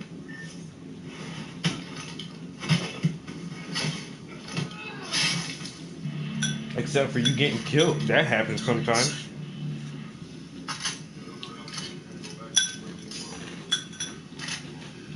Set. I have the drone. Drone's out.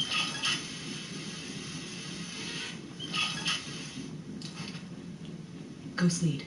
We're set.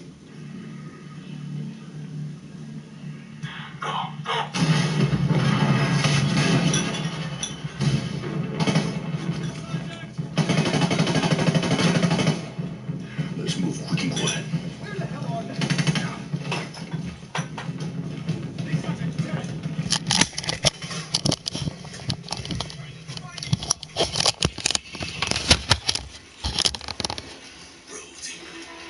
Hostiles inbound your location.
Why are they doing this?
Halfway between the Sphinx and Kefren's pyramid were discovered 4 enormous vertical shafts, each around 8 feet square, leading straight down through solid limestone. Called Campbell's Tomb on the Masonic and Rosicrucian plans. Hey guys, and that hey, what's up? Said Dr. Salim Hassan. What's up, buddy? Fitted in a spacious room, in the center of which This had to come up close for a minute. Descended to a roomy court flanked with 7 side chambers. The discovery went further and found that in one of the 7 rooms there was yet a third vertical shaft dropping down deeply to a much lower chamber. At the time of its discovery it was flooded with water that partly covered a solitary white sarcophagus. That chamber was named the Tomb of Osiris and was shown being opened for the first time on a fabricated television documentary in March 1999. While originally exploring this area in 1935, Dr. Salim Hassan said, "We are hoping to find some monuments of importance after clearing out this water." The total depth of these series of shafts is more than 40 metres or more than 125 feet. In the course of clearing the southern part of the subway, there was found a very fine head of a statue, which is very expressive in every detail of the face. According to a separate newspaper report of the time, the statue was an excellent sculpted bust of Queen Nefertiti, described as a beautiful example of that rare type of art inaugurated in the Amenhotep regime. The whereabouts of that statue today are unknown. The report also described other chambers and rooms beneath the sands, all interconnected by secret and ornate passageways. Dr. Salim Hassan revealed that not only are there inner and outer courts, but they also found a room they named the Chapel of Offering, that had been cut into a huge rock outcrop between Campbell's tomb and the Great Pyramid. In the centre of the chapel are 3 ornate vertical pillars standing in a triangular-shaped layout. Those pillars are highly significant points in this study, for their existence is recorded in the Bible. The conclusion drawn is that Ezra, the initiated Torah writer, circa 309. Right now, get incredible savings on Behr premium paints and stains. Really? Exclusively at the Home Depot. 97 BC, knew the subterranean layout of passages and chambers at Giza before he wrote the Torah. That underground design was probably the origin of the triangular-shaped layout around the central altar in a Masonic lodge. In Antiquities of the Jews, Josephus, in the 1st century, wrote that Enoch of Old Testament fame constructed an underground temple consisting of 9 chambers. In a deep vault inside one chamber with 3 vertical columns, he placed a triangular-shaped tablet of gold bearing upon it the absolute name of the deity, God. The description of Enoch's chambers was similar to the description of the Chapel of Offering under the sand just east of the Great Pyramid. An anteroom much like a burial chamber, but undoubtedly a room of initiation and reception, was found higher up the plateau closer to the Great Pyramid, and at the upper end of a sloping passage cut deep into rock on the northwest side of the Chamber of Offering, between the Chamber of Offering and the Great Pyramid. In the centre of the chamber is a 12-foot long sarcophagus of white Tura limestone and a collection of fine alabaster vessels. The walls are beautifully sculpted with scenes, inscriptions and emblems of particularly the lotus flower. The description of alabaster vessels and the emblematic lotus flower have remarkable parallels with what was found in the temple workshop on the summit of Mount Sinai, Horeb, by Sir William Petrie in 1904. Additional underground rooms, chambers, temples and hallways were discovered, some with vertical circular stone support columns, and others with wall carvings of delicate figures of goddesses clothed in beautiful apparel. Dr. Salim Hassan's report described other magnificently carved figures and many beautifully coloured friezes. Photographs were taken, and one author and researcher who saw them, Rosicrucian H. Spencer Lewis, recorded that he was deeply impressed with the images. It is not known where the rare specimens of art and relics are today, but some were rumoured to have been smuggled out of Egypt by private collectors. However, that is just a mere fragment of the whole truth of what is under the area of the pyramids. In the last year of sand clearing, workers uncovered the most amazing discovery that stunned the world and attracted international media coverage. Archaeologists in charge of the discovery were bewildered at what they had unearthed, and stated that the city was the most beautifully planned they had ever seen. Perfect timing. It is replete with temples, pastel-painted peasant dwellings, workshops, stables, and other buildings, including a palace, complete with hydraulic underground waterways. Yo, is they giving me hella commercials or what? It has a perfect drainage system along with other modern amenities. The intriguing question that arises out of the discovery is, where is that city today? Its secret location was recently revealed to a select group of people who were given permission to explore and film the city. It exists in a huge natural cavern system below the Giza Plateau that extends out in an easterly direction under Cairo. Its main entry is from inside the Sphinx, with stairs cut into rock that lead down to the cavern below the bedrock of the River Nile. The expedition carried down generators and inflatable rafts and travelled along an underground river that led to a lake 1 kilometre wide. On the shores of the lake nestles the city, and permanent lighting is provided by large crystalline balls set into the cavern walls and ceiling. A second entry to the city is found in stairs leading up to the basement of the Coptic church in Old Cairo, Babylon. Drawing from narratives of people living in the earth, given in the books of Genesis, Jasher, and Enoch, it is possible that the city was originally called Gilgal. Film footage of the expedition was shot, and a documentary called Chambers of the Deep was made and subsequently shown to private audiences. It was originally intended to release the footage to the general public, but for some reason it was withheld.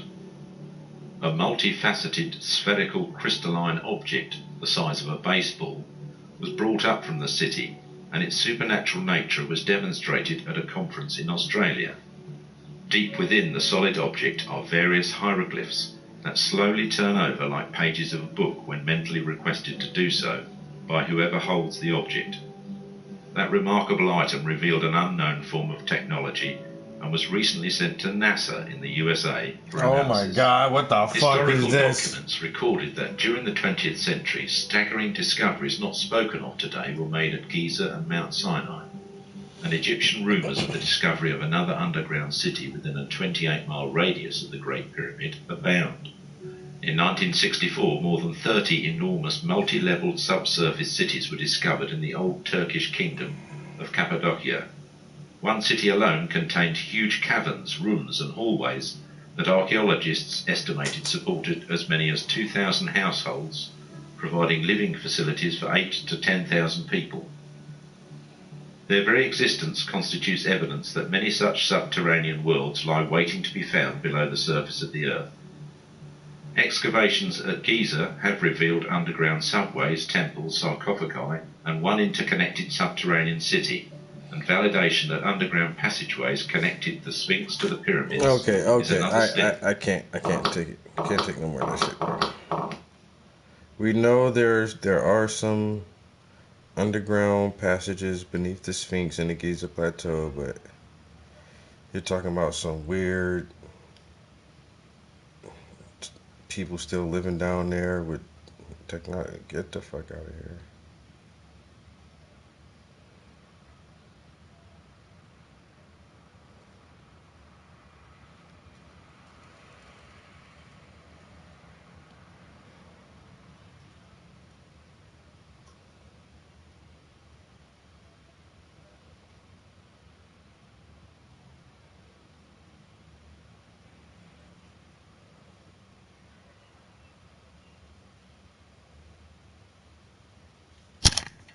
Oh, I fucked that up.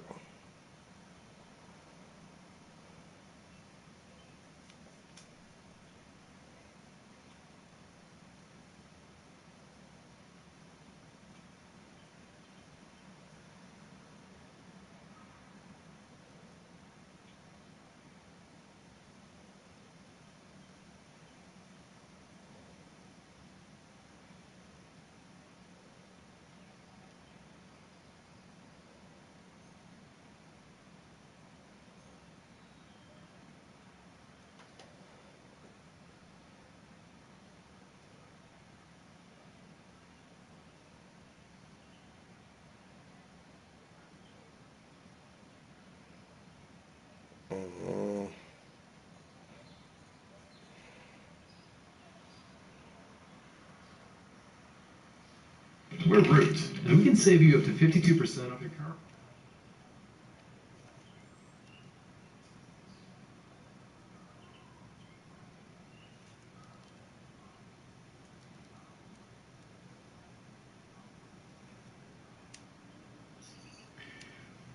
What, if any, research have you done on artificial intelligence and robotics and autonomous weapons and the future of warfare, which a lot of people think is going to be like what we're seeing now in Yemen with drones, that we're going to be seeing that with robots on the ground, and that this will be the future? Huge amount for the book that I wrote called The Pentagon's Brain. Mm-hmm.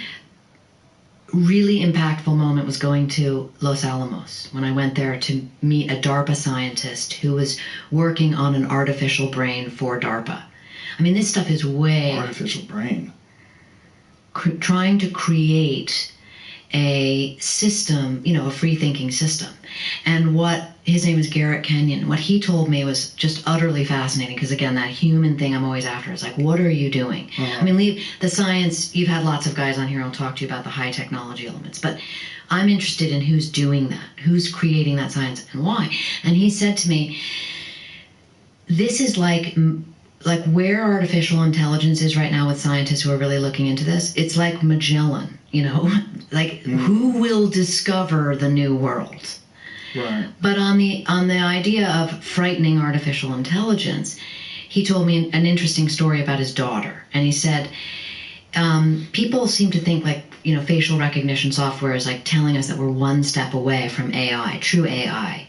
And he said, he showed me on his iPhone, this was a couple years ago, and how much trouble the iPhone had recognizing him, like if he put a hat on or if he made a funny face. And he said, my daughter can recognize me from across a baseball field, you know, if I have a hat on, just by the way I walk, right? And he said if she couldn't, there would be something really wrong with her. In other words, her human recognition abilities are truly intelligent. And that is a system of systems, a biological system of systems that no scientist has, you know, the algorithm for which no one has ever been able to figure out yet. And he believes that we're far away from that. But the Defense Department, on the other hand, is moving us in that direction and absolutely wants autonomous weapons to be fighting wars. Look, there was a program that said, I quote this in the book, it says, the battle place is no place for humans. Whoa. So drones are the way of the future. Right, but they're used to kill people. Which also means that the enemy is creating drone systems, and pretty soon that's going to be a big issue. Yeah, that's the big fear. The big fear is that they're going to be the first ones to implement it. I mean, what scares you about AI? Everything. DARPA thinks AI could help troops telepathically control machines. Of course they do. Right. And they probably can. I mean, they've already got cursors that people can move around. They're paraplegic. They can move them around with their mind and their eyes. Yeah, I think there's going to be quite a few of those things. What is They've already made this thing. This is called the Synapse. This is I'll read this thing. That's the Whoa. DARPA-funded program to develop electronic neuromorphic machine technology that scales to biological levels.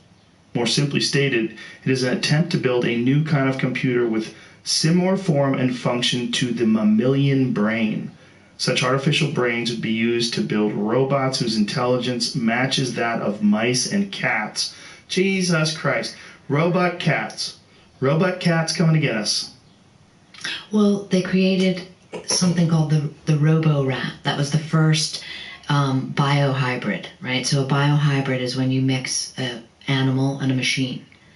And DARPA was doing that right before 9/11. And people freaked out. They were like, you cannot put brain chips in rats and make them move through a maze by a, remote control, which is what they were doing. And I interviewed the guys who were all working on this program before 9/11. And so the morality of the citizenry was like, no. Then 9/11 happened. And suddenly all this money got pumped into DARPA to do anything they wanted. the morality issue went out the window, and they started creating all kinds of biohybrids, as I write in the Pentagon's brain. So they put, they now have pigeons that are mixed, animal and machine. What? They created something called, there's a moth. So there's a Mandica sexta moth. That's what it's called. It's a large moth. And DARPA scientists put brain chips into the larva, okay, so that when it cocooned and became a flying moth, it had the chip built into its system, making it easier to integrate, and they could fly the moth around the lab. And that was a huge step. And this is now 4 years ago that I was interviewing these scientists. Did you see any of this stuff? I didn't see the moth, but I told you I saw that the limb regeneration lab was a trip. And this is all... What was going on there? Well, they were just cutting limbs off of salamanders and watching the limbs grow back, right? And examining that and saying, well, if a salamander can do this, so can we one day. And I said to them, but wait, that's impossible, And they said, well, it's not, actually, because humans I love scientists who break it down into terms I can understand. It's like what Elon Musk did, Yeah. Right? And they said to me, you were once a single cell in your mother's womb, and then you were two, and then you were, right? Mm-hmm. So you can regenerate. And that's their premise. I mean, these are the world's top scientists in regeneration. What is this, Jamie? It's the moth being stimulated by electrocurrents in its abdomen. So the stimulation of the electrocurrents, they can cause it to go left or right? Is that it? Yeah, I was just looking up these biohybrid moths. What was the thing that you threw your hands in your head like you were freaking out? Macaulay Culkin in Home Alone. He was reading something and he went, oh. Yeah, I started typing in biohybrid stuff, and this is the first thing that popped up was this shrimp article. Yeah, it says they're going to test them through Olympic-themed events. Oh my God, look at this. DARPA MTO seeks innovative proposals for the development of micro to milli insect-scale robotic technology. Shrimp will develop. Okay, so shrimp is an acronym, probably. They love acronyms. Will develop and demonstrate through a series of Olympic-themed events, multifunctional MM to CM scale robotic platforms. So I guess that's millimeter to centimeter scale. Robotic platforms with a focus on untethered mobility, maneuverability, and dexterity. To achieve this goal, Shrimp will also provide foundational research in the area of micro actuator materials and energy-efficient power systems for extremely capital letter S, capital level W, lowercase a, capital P, constrained microbiotic systems. It expected such advances will be enabling for applications including search and rescue. Yeah, right. Search and rescue. Disaster relief. Yeah. We're going to help people. Hazardous environment inspection, or killing motherfuckers with an evil nuclear bee. That's all you need. It's always a search and rescue bee that goes in your mouth and blows up. Fuck. That's crazy. I mean, they do all kinds of planning for the future. Yeah. But the search and rescue thing it's a great sort of way in which to present DARPA as doing all this great stuff. I interviewed DARPA scientists who said, "Look, Annie, we're able to send robots into Fukushima to twist the cores, right?" Yeah. And yes, that is great, but that's far from the only thing. Yeah, that's they're being trying used to kill for. people. Right. Yeah. Well, yeah. But here's a trip. You want to hear? I mean, sure. There are rabbit holes there because I've sourced all these documents and also interviewed generals at the Pentagon who are like, we don't like AI. We want this. We want our guys on the ground. They believe in the human, the warrior, that concept. And so the generals were very opposed to it. The DARPA took a vote, and it was like, no AI. We want humans in the mix. And so what did DARPA start doing? And the generals, they said, why can't we go more autonomous? And the answer was, we don't trust the machines, okay? So right around that same time, what did DARPA start doing? It started looking into and hiring scientists who were working with how trust works in the brain, specifically with what is called the moral molecule. And it's this molecule in the brain that mothers emit when they're breastfeeding. Okay. Oh, like oxytocin? Yes. So think about that. And I mean, that's like the ultimate going way back biology. Like you have to have a mother, a trusting mother, to breastfeed in, prehistory, or otherwise you'd be like, this is a bad idea. I'm stopping to do this. I'm going to die. Right? So they examined that molecule, the brain's moral molecule, and they began a program to work with that, to be able to give that to soldiers so that they trusted AI machines. And that's where I think you're getting into really spooky, dark, multi-levels of manipulation about what humans want versus what the Pentagon wants. Wow. The worry about trusting the machine scares the shit out of me, because that's what everyone's worried about when it comes to AI.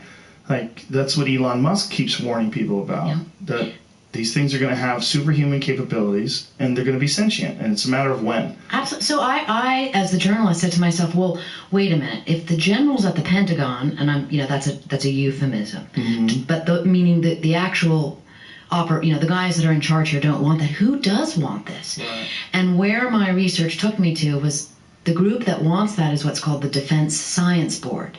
And those are the individuals who are counseling the Pentagon in the manner in which they should proceed. And now those individuals are all sitting on the boards of the defense contractors. So you can really see how money drives the rubric. The generals don't want it, the humans don't want it, but guess who does? The people who stand to make the money, creating the autonomous systems. And that's exactly what Eisenhower warned us of in his farewell speech, the military-industrial complex. Yes. And the other part of that speech, which people don't know as well, is that what he said, his antidote, Eisenhower said this, the antidote to the military-industrial complex is an alert and knowledgeable citizenry. It's why I write my books, because an alert and knowledgeable citizenry has the ability to kind of push back and go, but we don't want that. I think what we're worried about is Pandora's box, right, when it comes to AI. And we're worried that, first of all, if we're not the ones to open it, what if they open it? Right? What if the Chinese open it? And obviously their technology is super, super advanced. I mean, their electronic technology, particularly their cell phones, are cutting edge. I mean, Apple and all these other companies are struggling to try to keep up with Huawei and these One FC or what is the fucking One ST? What is that one? What is that big company that they just released some? They just hired Robert Downey Jr. to give him millions of dollars to OnePlus. Yeah, OnePlus 7. They have this new phone that doesn't have a front-facing camera. You press a button, it slides out of the top. They figured out a way to make it the entire phone all screen, and they're incredibly advanced in terms of their electronics. We deeply are concerned that they're going to be the ones that implement military, autonomous, sentient robotics before we do, because then you can launch them with no physical human cost on your side. And I mean, they're literally weapons of mass destruction if you have robots that can go over there and just kill people. And what they need for that is the world's fastest supercomputer, right? And what's interesting is that we America just overtook the Chinese in having the world's fastest supercomputer, but they had it for a couple years. And think about this, okay? Because you were saying, hard to believe the Nazis were only, not even like just in our grandfather's age, right? Yeah. So go back in time to then. Listen to this about this. Really freaked me out in terms of progress. Right after the war, a guy called John von Neumann got a grant from the Atomic Energy Commission to essentially build the world's first computer. I mean, they existed, but he built the first computer that could actually do calculations, okay? Before that, calculations were done by calculators. Computers were humans. But there's this amazing story of von Neumann in the basement of the Princeton Institute for Advanced Study, where he built this computer with government funds. And because he was a brilliant polymath, he could add faster than anyone around him. Okay, he's also the guy who calculated at what level the atomic bomb should explode over Hiroshima for the most blast. Okay, because it didn't hit the ground, it wouldn't kill as many people, right? So this is how his mind worked. So he's faster than the computer. He has a pen and paper in front of him, and he can outperform the world's fastest computer with his own brain. 2.5 years into it, in like 1949, The computer beats him. And he made a statement then that said, one day, artificially intelligent machines will be the ruin of man. I mean, I'm paraphrasing. But Yeah. that was his prediction. But that was in 1949. In the 50s, Marshall McLuhan said that we are the sex organs of the machine world. Well, I'm going to have to really think about that. That's a deep one. That is very deep. Yeah. That we are the propagators. We're the ones who are... We're your progenitors. Yeah, that's it. That's our baby. We're going to make that baby, and then we're going to die. Most likely, that's going to be the new living thing. Who said that? Marshall McLuhan. Yeah. Just stop and think about that. Figuring that out in the 50s. Just looking around and going, oh. Right. We're giving birth to these things. But I have a question for you then on that morality issue, right? Which is, if man has always been a warring animal, right? Why do we look so down upon the throat, the knife to the throat? And why do we as a society accept drone strikes? Because that's the whole question I ask in Surprise, Kill, Vanish, and I'm not sure I answered it to my own satisfaction because it's such a complicated question. Well, one of them is very personal. The other one is like a video game. To stab someone, to look them in the eye and shove a knife through their ribs, that's it takes a different kind of person, and we don't think we want that person around us.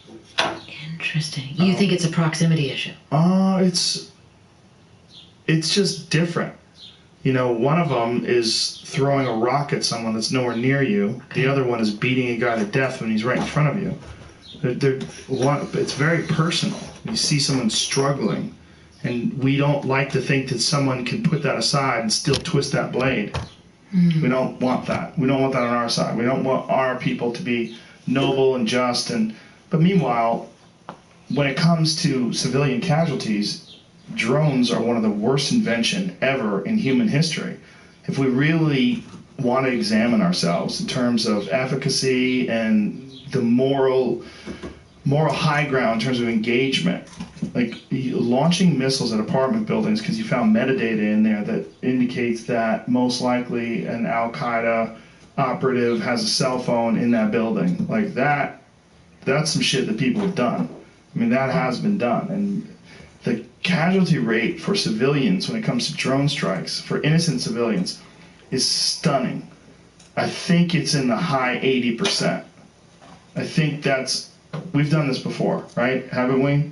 I think it's a disturbing, I might be conservative by saying it's in the 80s. It might be in the 90s. It's a disturbingly high number of people who died who were not the intended target. Right.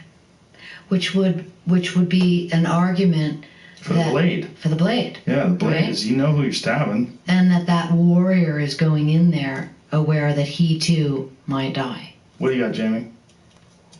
What's that face? 3%? 3% what? That's what this says. That's horseshit. I know. Who released that? Maybe 3% accuracy. No, I know there's been some serious discussions among scholars about this. That's not true. Whatever you're reading, that can't be right. Yeah. So maybe just one operation was 3%. Just to throw this out there, because there is that big debate. I mean, CIA, paramilitary, army, tiny. Yeah. Defense Department, huge. CIA using either ground operators or drones. Mm-hmm. Defense Department, I read the statistic the other day. 7,200 and change bombs dropped on Afghanistan last year. I mean, people don't even realize we're still 7,000. Are they just practicing? Here it goes. Right. President Donald Trump revoked a requirement that U.S. intelligence officials publicly report the number of civilian kills in drone strikes and other attacks on terrorist targets outside of war zones. Oh, so we're going to get shit information now. But pull up 2017. I don't know that might be gone. You have to find, well, you got to really look hard to get that statistic. There's an inspector general who covers Afghanistan, right, for the government. He looks at all the statistics. And by the way, this administration just canceled his job, so we will no longer have that information. Oh, but he's the one that is in charge of reporting that, because it's called the reconstruction effort. right? But that number of bombs really makes you think long and hard, or at least me, about, the big footprint versus the small operation. And I think this is why most people don't want to talk about this, because it's a dark rabbit hole to go down. It really is. People prefer to believe that we're just safe and sound here and not at risk. And I mean, that's the endless question of are these threats real and must they be dealt with?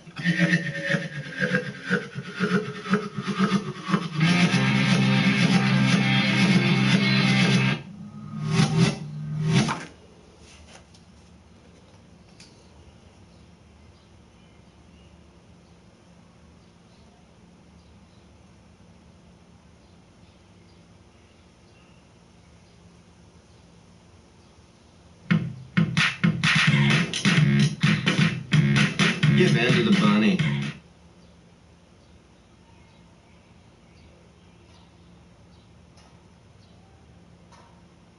Ball rolling with Ron in Chicago, Illinois. Thanks for waiting. Hey, what's up, Matt? This is Ron from the about 2 weeks ago. Okay. Yeah, I wanted to talk about the burden of proof and atheism.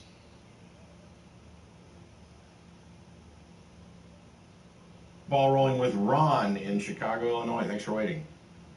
Hey, what's up, Matt? This is Ron from the about 2 weeks ago. Okay. Yeah, I wanted to talk about the burden of proof and atheism, as to whether or not atheism is really just a disbelief. Hold on, guys. I'm trying to see if I can do something real quick.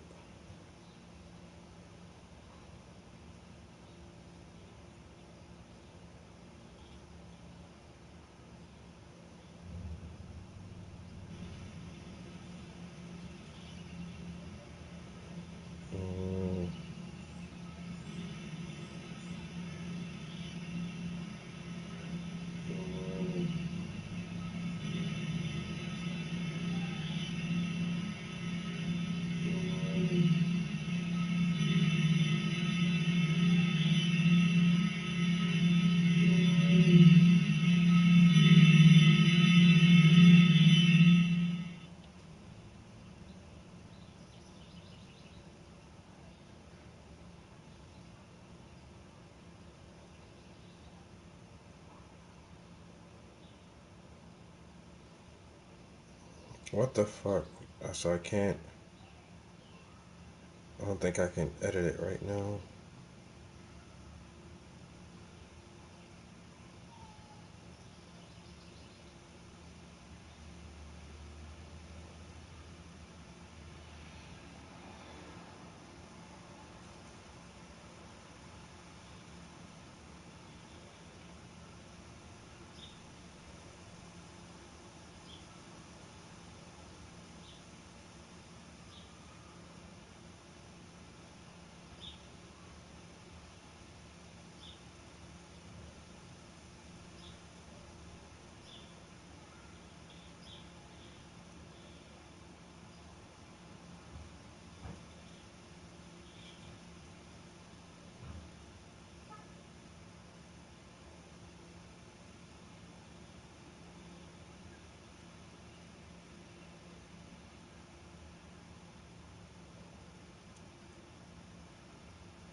All right. Okay, so here's the problem. That statement, I want to talk about whether or not atheism is just a lack of belief or disbelief. You're going to get different answers from different people. I'm only interested in talking about it with regard to how I use it. If somebody else wants to say that atheism is the assertion that there absolutely is no God, I disagree with them on their usage, and I care less about the label and the act than I do about the actual subject we're talking about. So I'm talking about, there is a claim that a God exists, and you either believe that or you don't. And what is the default position and why, and where does the burden of proof rest? Well, the burden of proof lies on the one that makes the claim, but I'm not really trying to get into weak atheism or strong atheism. Is that what you're trying to get at? Well, I just wanted to make sure we're clear that if you're going to start talking about a burden of proof, the weak atheist position or the disbelief doesn't actually put forward a proposition, so there's no burden of proof there. Okay, so do you think that we should just accept what somebody tells us if they say that they just disbelieve rather than paying attention to the conduct of how they carry themselves in the discussion? So now what we're actually talking about is what people profess that they believe or don't believe in comparison to how they act, right? No, what I'm saying is that the disbelief in God or gods as atheism is not the only definition of atheism out there. I don't care. I don't know how that's relevant. Yeah, if we're not going to discuss weak and strong atheism, then why is this relevant? No, I'm just trying to say that if it's claimed that atheism is the disbelief or lack of belief in God or gods, that's not necessarily true. Well, every atheist disbelieves and lacks belief in God. Some atheists also believe no gods exist. Yes, some atheists may zealously refuse to believe in God or gods, even though. I don't even know you're talking what, about something different. They use a definition of this. Ron, you've talked about like 4 different things now. First, it was whether or not you believe. Then you talked about things that had to do with the reason why you believe. Then and whether or not somebody's just obstinately not believing. Then there was also this issue of people say they don't believe, but do their actions betray that? Which one of those would you like to talk about and why? I would like to talk about the definition that you use on. I'm not interested in definitions. I'm not interested in arguing about whether or not people agree about the definition of a word. I'm more interested in talking about the actual concepts. Yeah, the concept of theism is the belief in a personal, interactive, created God behind the influence of the universe. If you're an atheist, you're going to be without that. Atheism is to be without that. No, right? So you've added something to theism. You've already started by adding something to theism that I don't think is justified. There is a proposition, some God exists. If you accept that, you're a theist. Okay. It doesn't necessarily have to be a personal God. Somebody could. You deny the distinction between deism and theism? No, Ron, I'm explaining the distinction between deism and theism. No, you just said gods. Theism is a specific belief in God claims personal interactive. No, deism is not interactive God. I understand that. Okay, theism is the top level. Ron, can I finish one sentence? Theism is the top level. Deism is below that. Theism is the belief in some God. Deism is the belief of a non-interactive, non-personal God. That makes it a subcategory of belief in God. If not, what category is above deism? Where are you getting all these categories from? We're just talking about what each position means. If you're a theist, it means a specific thing, and deism means a different thing. Okay, here's where we are. Ron, we're arguing about the labels again, and I want to talk about the concepts. Can you get past this? Okay. What do you call someone? What I just said. Ron. What I just said. Ron. What do you call someone who believes in a God? You call somebody who believes in a God. It depends on what those gods are. No, I mean, okay. I don't want to get it. You could call somebody who believes in a God a Christian, but you might be wrong. But if you don't know anything about the God, other than the fact that they believe some God exists, what do you call them? What is the label for that? Well, if you're talking about the concept or the word or the description of the God, it depends. You could be talking about atheism. You could be talking about a variety of different things. But we understand what the concept of theism is because I just explained it. It's a personal, interactive, creative God. And I don't agree with your definition of theism. So now what do we do? It doesn't matter what if you agree with it or not. Generally, the description is the same thing. Theism is the belief in a personal, interactive, creative God. I'm just saying, I don't agree with that. So now what do we do? Okay, so what you're basically saying is that if I can change the meaning of a word on spot and ignore the general meaning of words, then words don't have meanings. Right? Words don't have intrinsic meanings. They have usages, and the usage of different words. Use a word. What? You can use a word. You can use a word. That is not actually what it means. Yes, no. Ron, no. You're actually Ron. Is that Ron? Ron. Words don't have meaning. They have no intrinsic meaning. They have usages. And different people Yes, use. words change. Can you stop I interrupting? understand. And words can have different usages at different times for different people. The value comes in, this is what I mean when I use this word, and as long as you and I have an understanding of that, then we can have a conversation. It doesn't even matter if we use it in the same way in other contexts. But we're sitting here spending all this time, talking about the labels and not the concepts. And I don't want to have to say it again. Pick a concept and talk about it. I just told you what the concept is. Theism. Well, what did I say? Theism is a label. You asked me about that. Theism is a label. What is the concept behind it, though? My position, the way I use the word theism, is that theism is the top level construct that is the label for those who have a belief in a God. Doesn't matter whether it's a personal God. It doesn't matter whether it's an interactive God. It's just belief in a God. Okay, you're coming in here making something up on spot. No, I'm actually not. That description other than a personal, interactive, creative God. What difference, even if I was making it up on the spot, what difference does that make? Difference because you can't just use a description of something and make something else up about it because somebody's going to be going in the direction on that topic that's inconvenient for you. No. You're failing to understand. Ron, you're failing to understand. If you type theism into Google and get the definition that pops up, what does it say? I just did that. It's going to say, well, if you said it, what does it say then? Belief. The belief in person. Wait, would you shut up and let me explain it?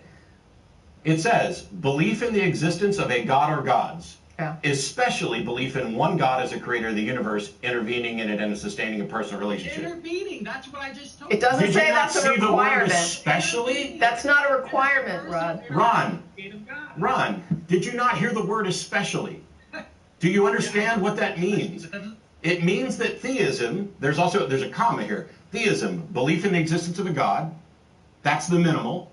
And then there's a comma, and then especially, it is saying the word in general applies to belief in a God, but it is very commonly used to apply to belief in a specific type of God. Right, because it even says, just check this for a minute, see if this helps clarify. It says belief in the existence of a God or gods, and then it says especially belief in one God. So you know that the definition has to encompass both belief in polytheistic, which theism for people that believe in many gods, polytheism, right? They're theists and they believe in many gods.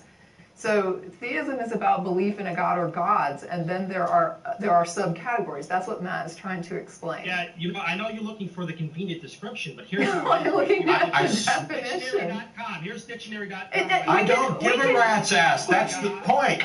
Ron, you're on hold. I hope you can hear me and that you're not still just talking to yourself, because I'm going to be very, very, very clear.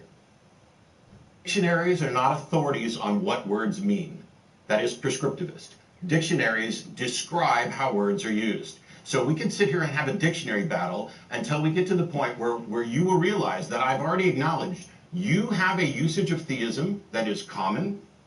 It is not the only usage of theism. I'm talking about the bare bones minimal usage of theism, the one that would be the top level in a set theory diagram of deistic and theistic beliefs. And what I really want to get through is I don't give a shining rat's hairy ass about the label.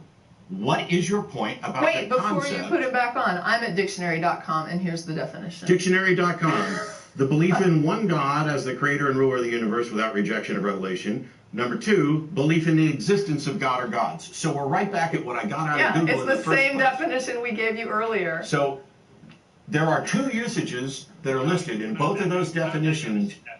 We're not on the same definition, and you're getting off a topic with what I came to. It's exactly the same definition. They both gave dual definitions that included generic belief in a god or gods and also belief in a single creator God. I don't understand why this is difficult. I'm getting off topic. Ron, you're getting off the line. Next caller, because I'm done arguing about what words mean. Why is this so hard? Let me just see if I can be clear. My general usage of theism is somebody who believes in a God.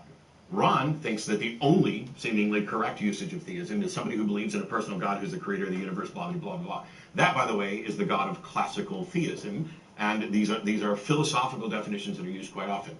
Either of them, both of them actually, apply to someone who believes in a God. One is slightly more specific than the other.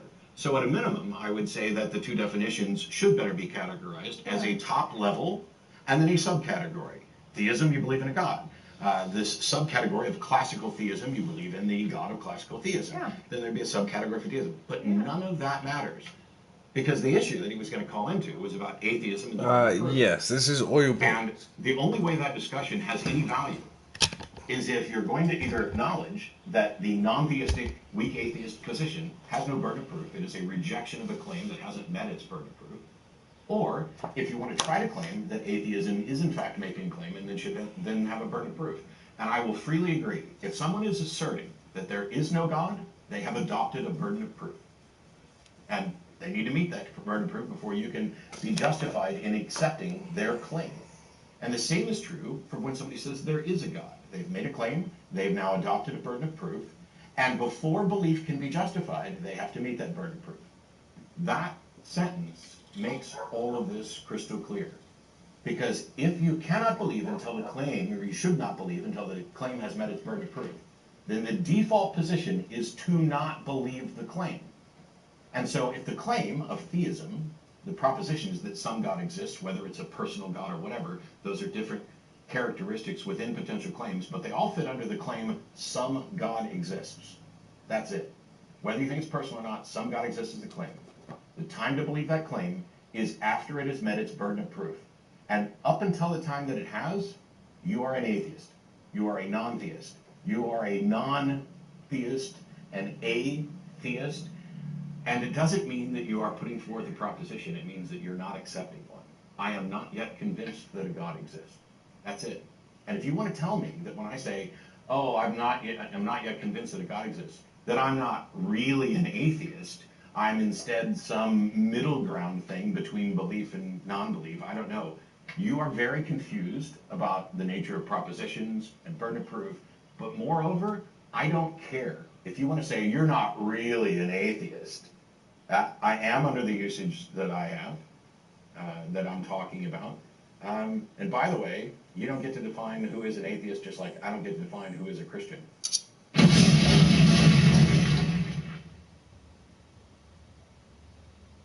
Hey, how's it going, everyone? I just wanted to say a couple quick things. First of all, welcome to all the new subscribers. I hope you enjoy this channel.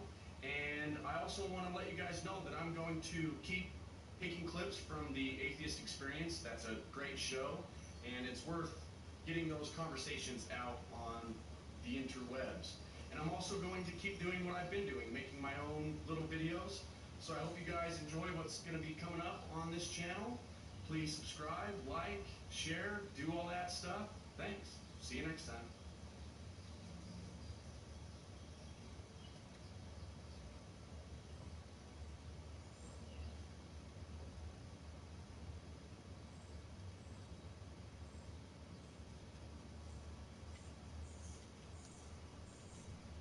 We'll go ahead and get started. We've got Josh in Buffalo, New York. Hello. Hey, you're on with Matt, Tracy, and Chris. How are you? Good. How are you? Doing pretty well. That's good. Yeah, I just kind of wanted to ask why you don't believe. In what? In God. Tracy, why don't you believe in God? Well, for me, a lot of the things that I was taught when I was younger started to unravel when I started doing more research into it.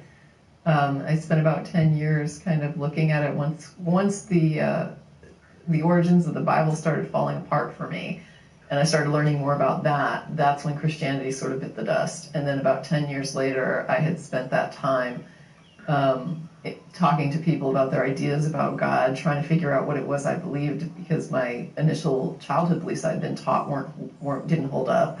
And ultimately, I couldn't really find a good explanation for why I would believe that there's something beyond the things in reality that I actually come into contact with and experience, like that concept that there's something more to it that I'm not perceiving, or that is imperceptible but at work, or the ways that it was being perceived are actually the same as not perceiving something.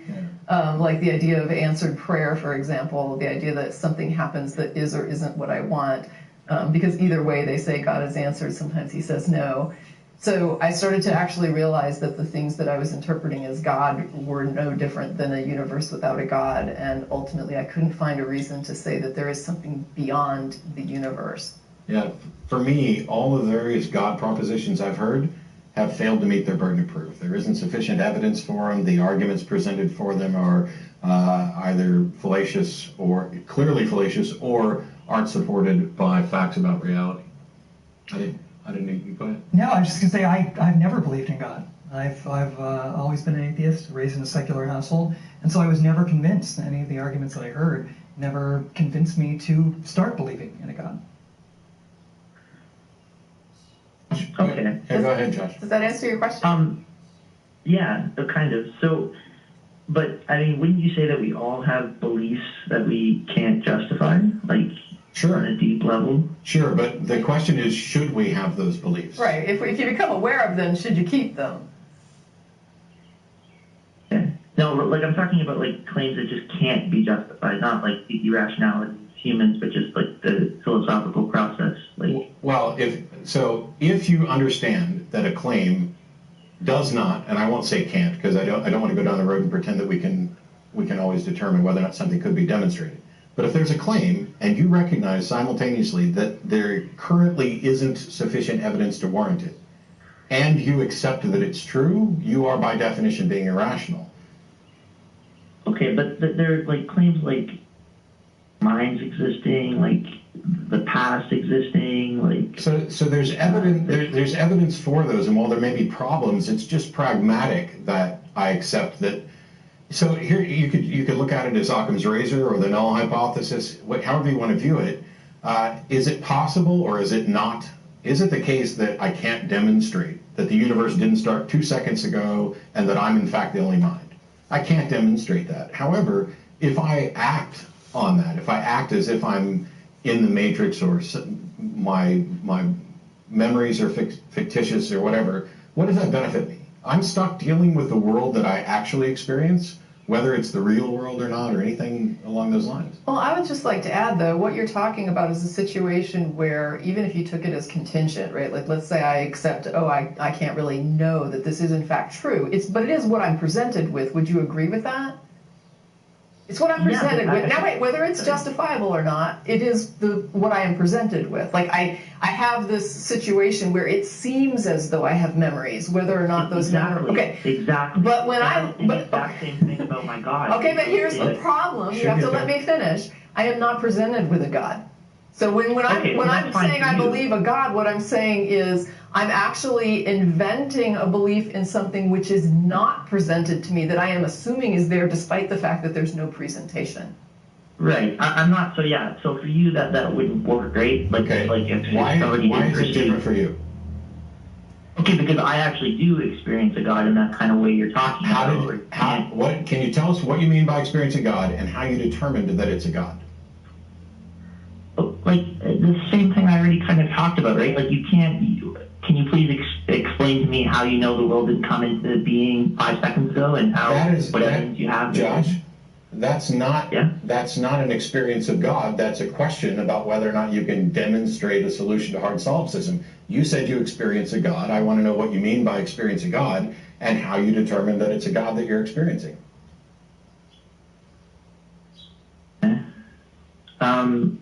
Like I've already kind of explained, but like actually, you haven't remotely come close to giving anything that would be, here is what I mean by I experience God. What do you mean by it? Like I just have a sense of it, a feeling of it. I know that's not going to be convincing, and there's going to be problems with that, and that was my point for calling. Sure, but I would like to know. Okay, so you have some sense that you, for whatever reason, can't describe and won't think will be convincing. What is it about this sense that convinces you that it's a God, and do you think that that should convince the rest of us?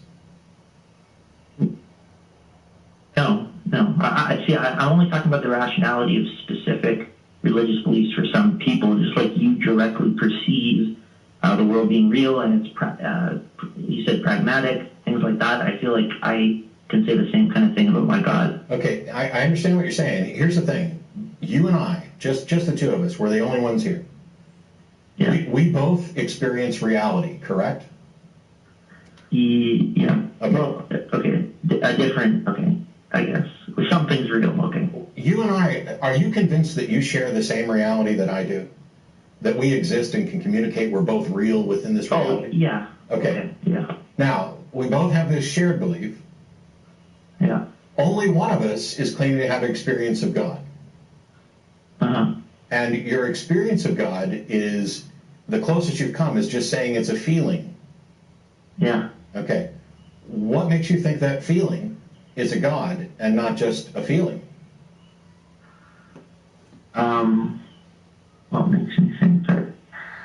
Like the same, I don't know, like I'm not trying to make you angry, but I'm not angry. Kind of thing.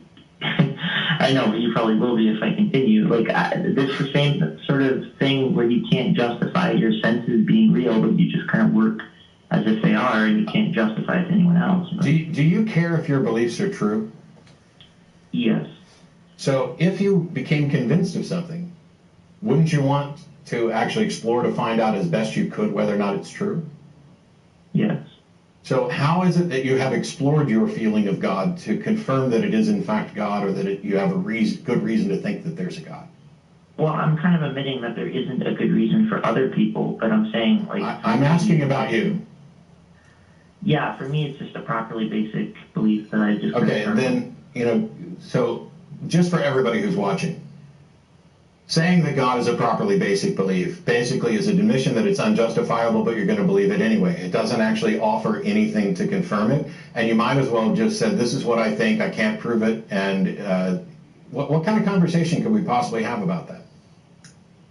But you admit we all have beliefs like that. No, I think it's disingenuous to compare the two, because when you have actual experiences of memories, I can give great details of the experience of memories that I have. I will totally acknowledge that I can't know whether those memories existed 10 years ago or 2 seconds ago, but I have them and I can describe them to you in great detail, and I can actually be hooked up to, neurologically to be able to show that I am thinking and having memories.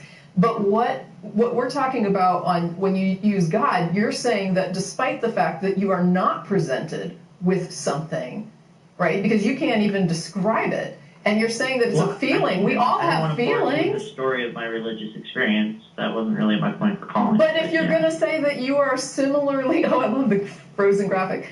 If you are going to say that you are similarly comparing this to something that a person is, like, I'm confronted with it, and the question is, should I reject what I'm confronted with?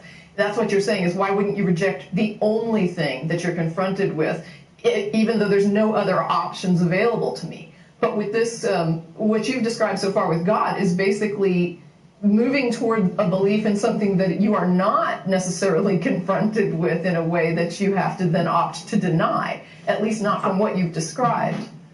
No, for me, my feeling of God is as real as that of the real world. Right, but having what is a feeling of God? What does that mean?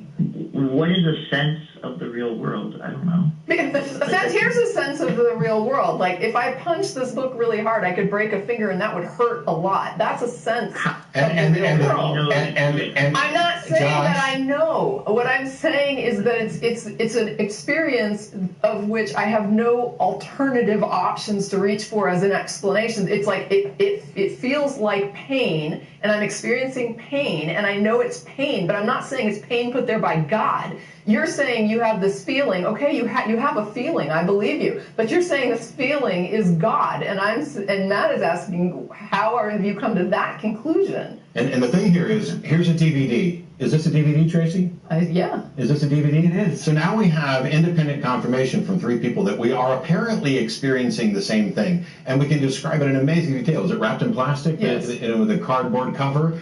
And does that have a picture of what appears to be Chris standing out, maybe at White Sands? And then is that AC Grayling? Mm-hmm. See, this is the way we go about investigating to make sure we are not, in fact, delusional. How can you do that? That with your God feeling? Okay. So implicitly there, or explicitly, you're assuming that those other people you're talking to are actually real and independent observers. Josh, We already acknowledged we are stuck dealing with reality. Are you denying that me and Tracy and Chris are real?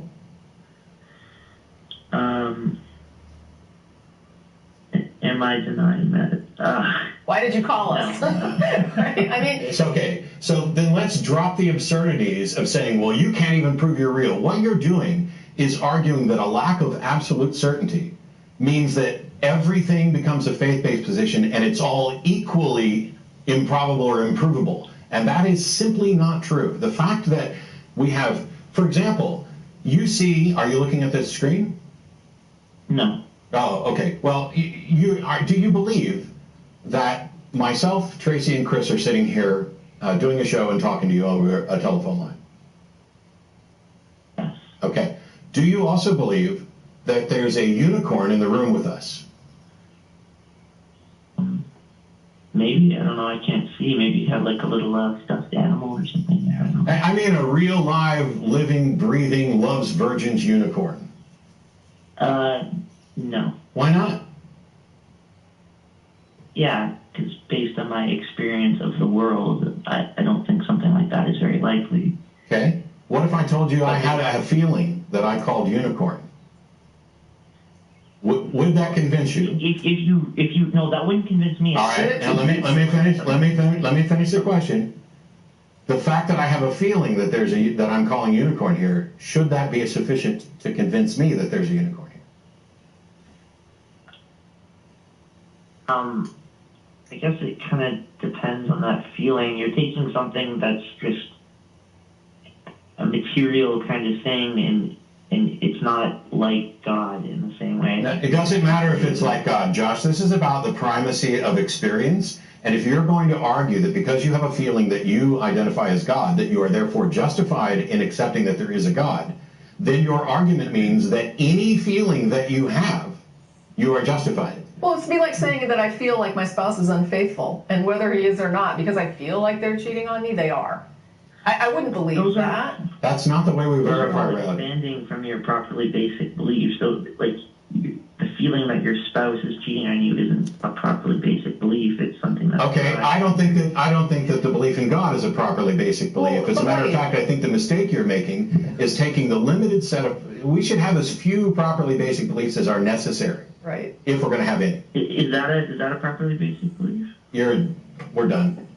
I just want to add one thing. My point wasn't to say that whether or not my spouse is cheating would be a properly basic belief. My point was to say that a feeling is not justification for accepting something as reality. I don't accept memories as reality because I have a feeling that there are memories, but I can't really we also know how access them. It's that the memories are actually there and they hit me, and it's like I can think back and remember things. And whether that is what it seems to me to be or not is an irrelevancy because I have no other options to pull from. But I'm not sitting here saying I don't have access to the memories, but I feel like there's memories. And we also know that memory is unreliable, that it's manipulated and everything else. But just for the other callers, out of respect for the audience and those of us here, if we've already acknowledged that there's no way, we don't have a solution to the problem of hard solipsism, which most people that I'm talking to probably don't care about or understand. If you start going down the parade of how do you know that, how do you know that, how do you know that, especially after we've already explained that what you're doing is trying to make an argument that in a world where you don't have absolute certainty, everything is suspect, in order to imply that it's all equally suspect, when we are doing our best to talk about how we would distinguish between reality and a delusion, I'm going to hang up on you. It's a guarantee. The conversation will be over there because this parade of, well, how do you know that? Well, how do you know that? Well, how do you know that? Has already been acknowledged. And of the four of us, the three here and Josh on the phone, three of us are talking about reality as we experience. We're talking about ways in which we can investigate to determine whether or not our beliefs are reasonable. And one of us is asserting that they have a feeling which they're going to call God, which they acknowledge they can't justify, and that somehow this is fine just because somebody else can't justify some other belief. Right. And there's a big difference between saying I'm accepting this DVD that I'm holding, and here it is, and I'm going to accept what's presented to me and not reject it because I have no alternative but to accept that I'm holding it in my hands. Now, there might be something else going on, but I have no access to that something else, and so this is what I'm left with. The difference would be, let's say that this isn't here, and I'm saying, I believe there is a DVD sitting here because I have this feeling that there's a DVD. That is accepting something that you're not presented with, and basically saying that because you feel like a DVD is there, that you're going to accept that even though you're not presented with that in a way that you would have to actually reject what you're experiencing in order to And as a closer for this, for Josh and the other people who fall into this particular trap, they will say, yes, but God is a different type of thing than the DVD. Okay, fine. You believe that there's a God, and you are going to exercise reason and good standards of evidence for determining everything else about reality, but you're going to put God in this special category. If God has put himself in a category that defies reasonable investigation, then not only do we have good warrant to not accept that he exists, but you're admitting that you cannot have good warrant to accept that he exists.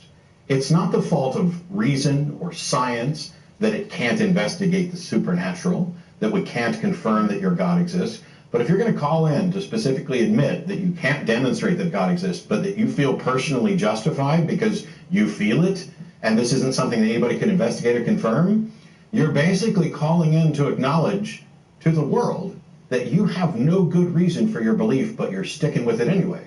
And I reject the notion that people who do that honestly care about whether or not their beliefs are true, no matter how much they claim that they do. Yeah, and just to say, like from a communication standpoint, feelings are not, they don't really give us information about the outside world. They're simply an interpretation. They're a personal interpretation of what's going on around us. So your feelings come from your own brain, and it's just your internal, it's you talking to yourself.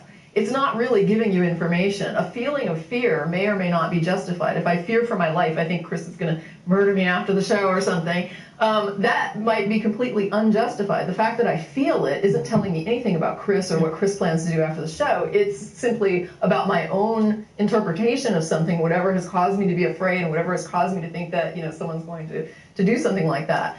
But that feeling doesn't inform me about external reality. It's just an internal response that I'm giving myself. Yeah, your beliefs, what you believe about something is independent of the facts about that something.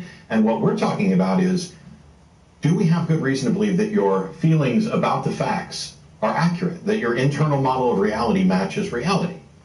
And what you're saying is, it doesn't seem to matter whether it matches reality because we can't prove that there is a reality, and therefore all feelings about, deities or whatever are justified. And by the way, if you follow Josh's thing down the path, anybody who is convinced that they experience another God, some God other than Josh's, they have to be considered justified as well. And so now you have multiple people who are apparently under Josh's model justified in believing things which we know they can't all be true. The God concepts are in conflict, so they cannot all be true, but they could all be false.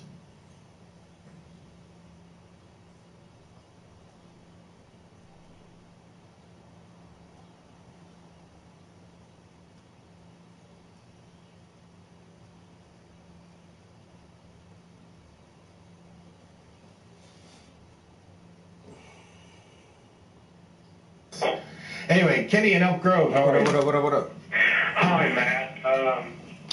First, the only How time long we I been in got to here? talk to Almost. Oh, we got 3 hours. was way back on episode 721 and you and the Decay show. What's that? Yeah, everybody talk about their own God. You know what I'm saying? But if God is real, there's only one true God. But nobody can prove it. That's the whole thing, is like, prove it, and you can't, so stop it. Just stop with it. Just say, I don't know. I don't know what happens when we die. And that's it. Yo, it's hot as hell in the studio right now. I gotta run to the bathroom real quick, guys.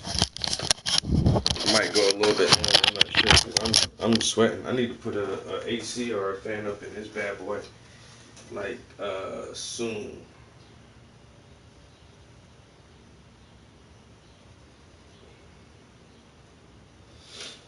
This is your dog. He needs a walk while the family's out. That's where WAG comes in. WAG lets you. The Joe Rogan experience. Yeah, I think fate and circumstance are giant. The fortune is giant. There's no question about it. Some children get shot in drive-bys. You know, that's just horrible, horrible luck and unfortunate circumstance. There's a lot of it is fortune and fate. How about people getting lost? Right? Lost how so? Okay, so the book that I told you I wrote on the psychics phenomenon. What do you believe about that? Again, I'm neutral, right? I'm not. You're not? Tell me. I want to hear what you believe. I think there's a lot of people that are full of shit. Absolutely, I think my it's almost God. all people that are talking about being psychic are full of shit. But I do think that there is a strange connection that we have with each other that's intangible. And I think that some people have better connections than others. Just like some people are more intelligent. Like we were talking before the podcast about Elon Musk. And it's painfully aware when you talk to him what a chimp you are. That he's so fucking smart, and his brain it's built different. Just like some people have defective hearts, some people have a heart like Lance Armstrong. It's incredible, huge, an anomaly. Some people have giant hands. He has a big heart, literally? Yes, he has literally. And they don't know whether or not that's from training or steroids and EPO, or whether or not it's something he was born with. They really don't know. But yeah, he has an unusually sized heart. It's usually large. But what was my point? Fate, circumstance, getting lost. Oh, psychics. Psychics. That's what it is. I think that most of the people that can tell you the future are full of shit. Most of the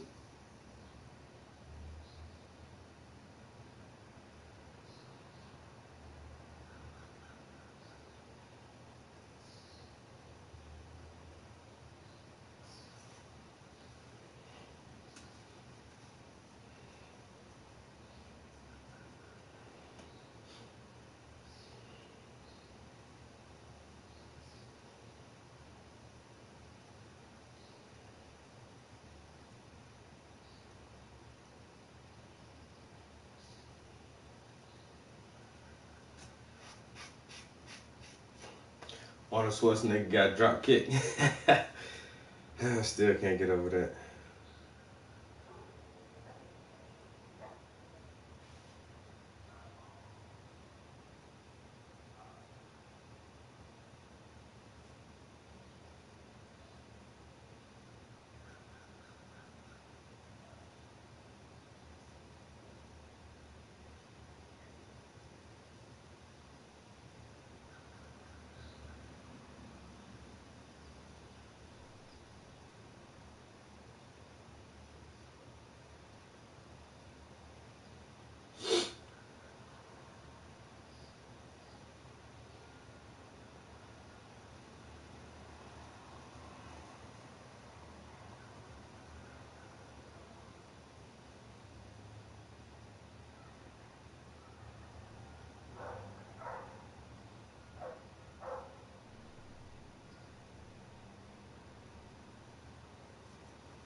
I'm coming, guys. I'm coming.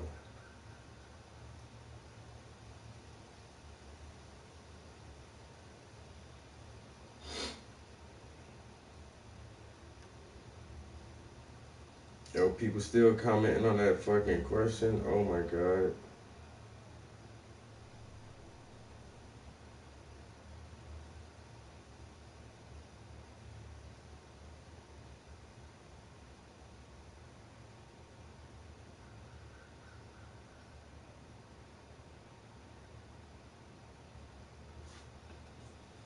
All right.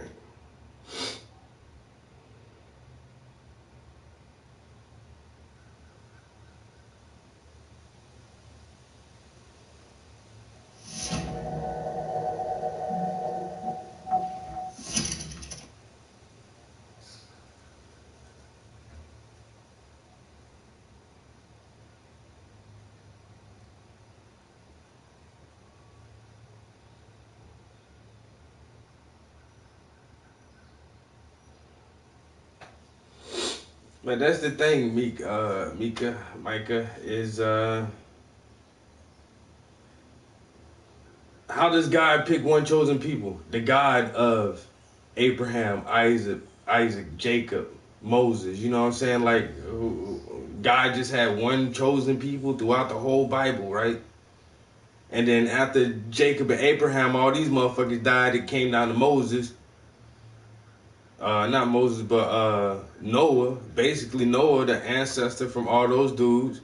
He wiped out everybody, only saves Noah's family, and then started that shit all over again. It's like this dude just followed one family the whole time throughout the whole Old Testament. The God of the Bible ain't give a fuck about nobody except one family. He said, look, go kill all these people. Kill their animals too. I'm talking about kill the sheep, the cows, everything. And I'll give y'all the land of milk and honey.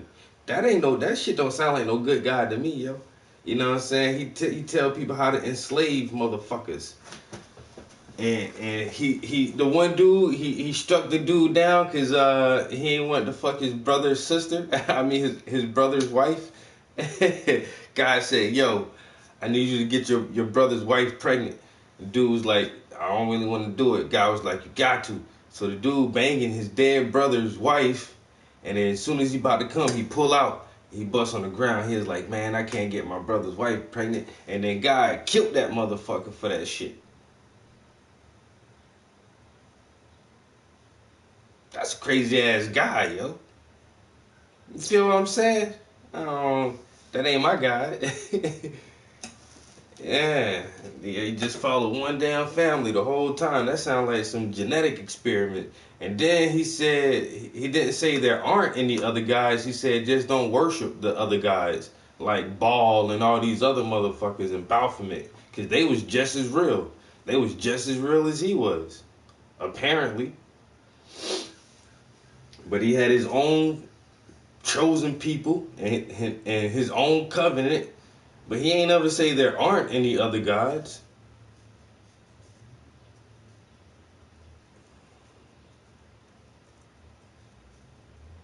Yo, motherfucker was super savage, yo. Old Testament God ain't play that shit, bro. That motherfucker was smiting and striking everybody down. You know what I'm saying? Not just because he was a fuck up, and every little idea he came up with, that shit ain't never work out right. But you God, you supposed to know everything. Oh, free will. That shit don't matter, you God. And then the sons of God saw the daughters of men and saw that they were beautiful, and took unto them all whom they chose. And they created the great ones, the mighty ones, the man of renown. And God was like, y'all fuck that shit up. I gotta wash all these motherfuckers away, making giants and shit. God couldn't even get his own program together.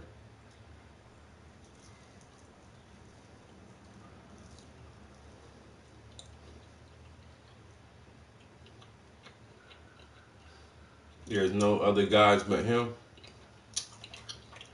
He didn't say that. God didn't say that.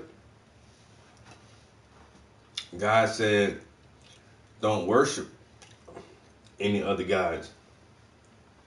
Do not worship any other gods.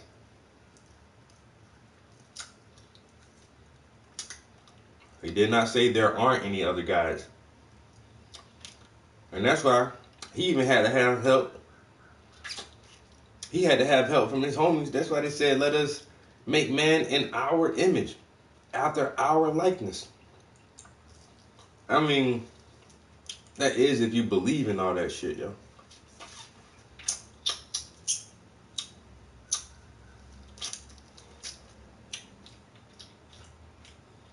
But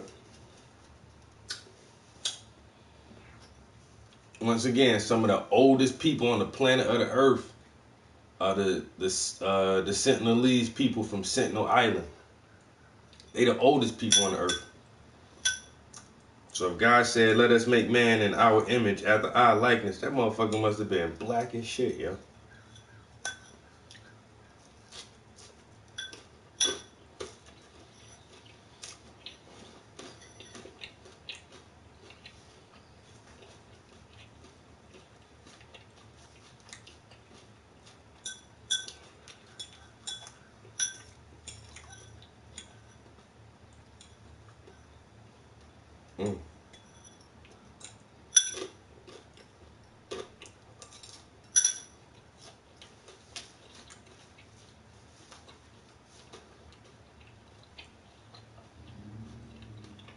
Cavemen?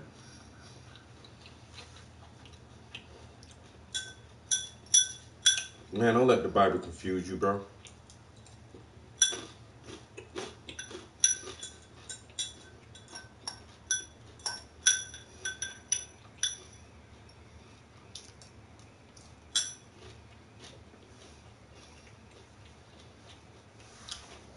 We got a new map. Hell yeah, I'm gonna play that shit now.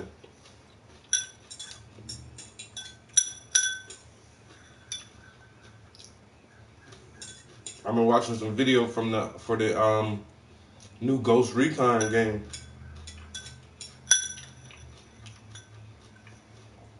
Breaking Point or some shit like that.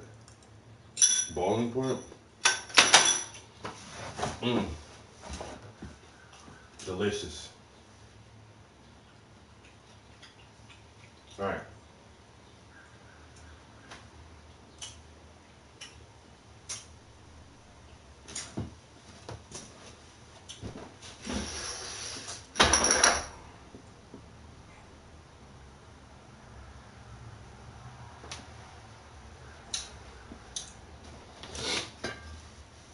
Yeah, I definitely got to get out of this hot ass studio for a minute. I'll probably go play the game for a couple hours.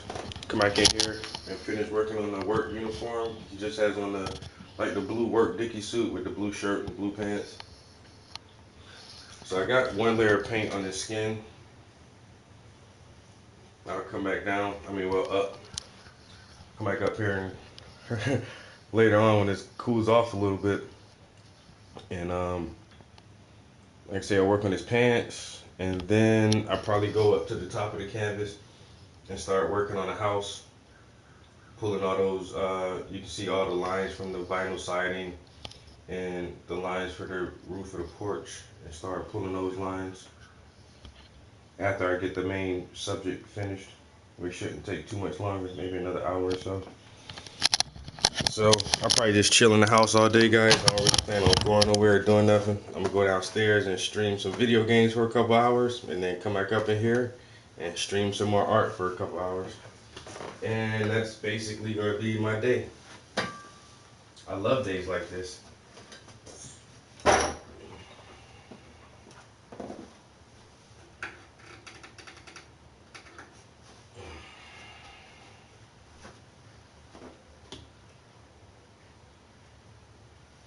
Make sure my brush is clean.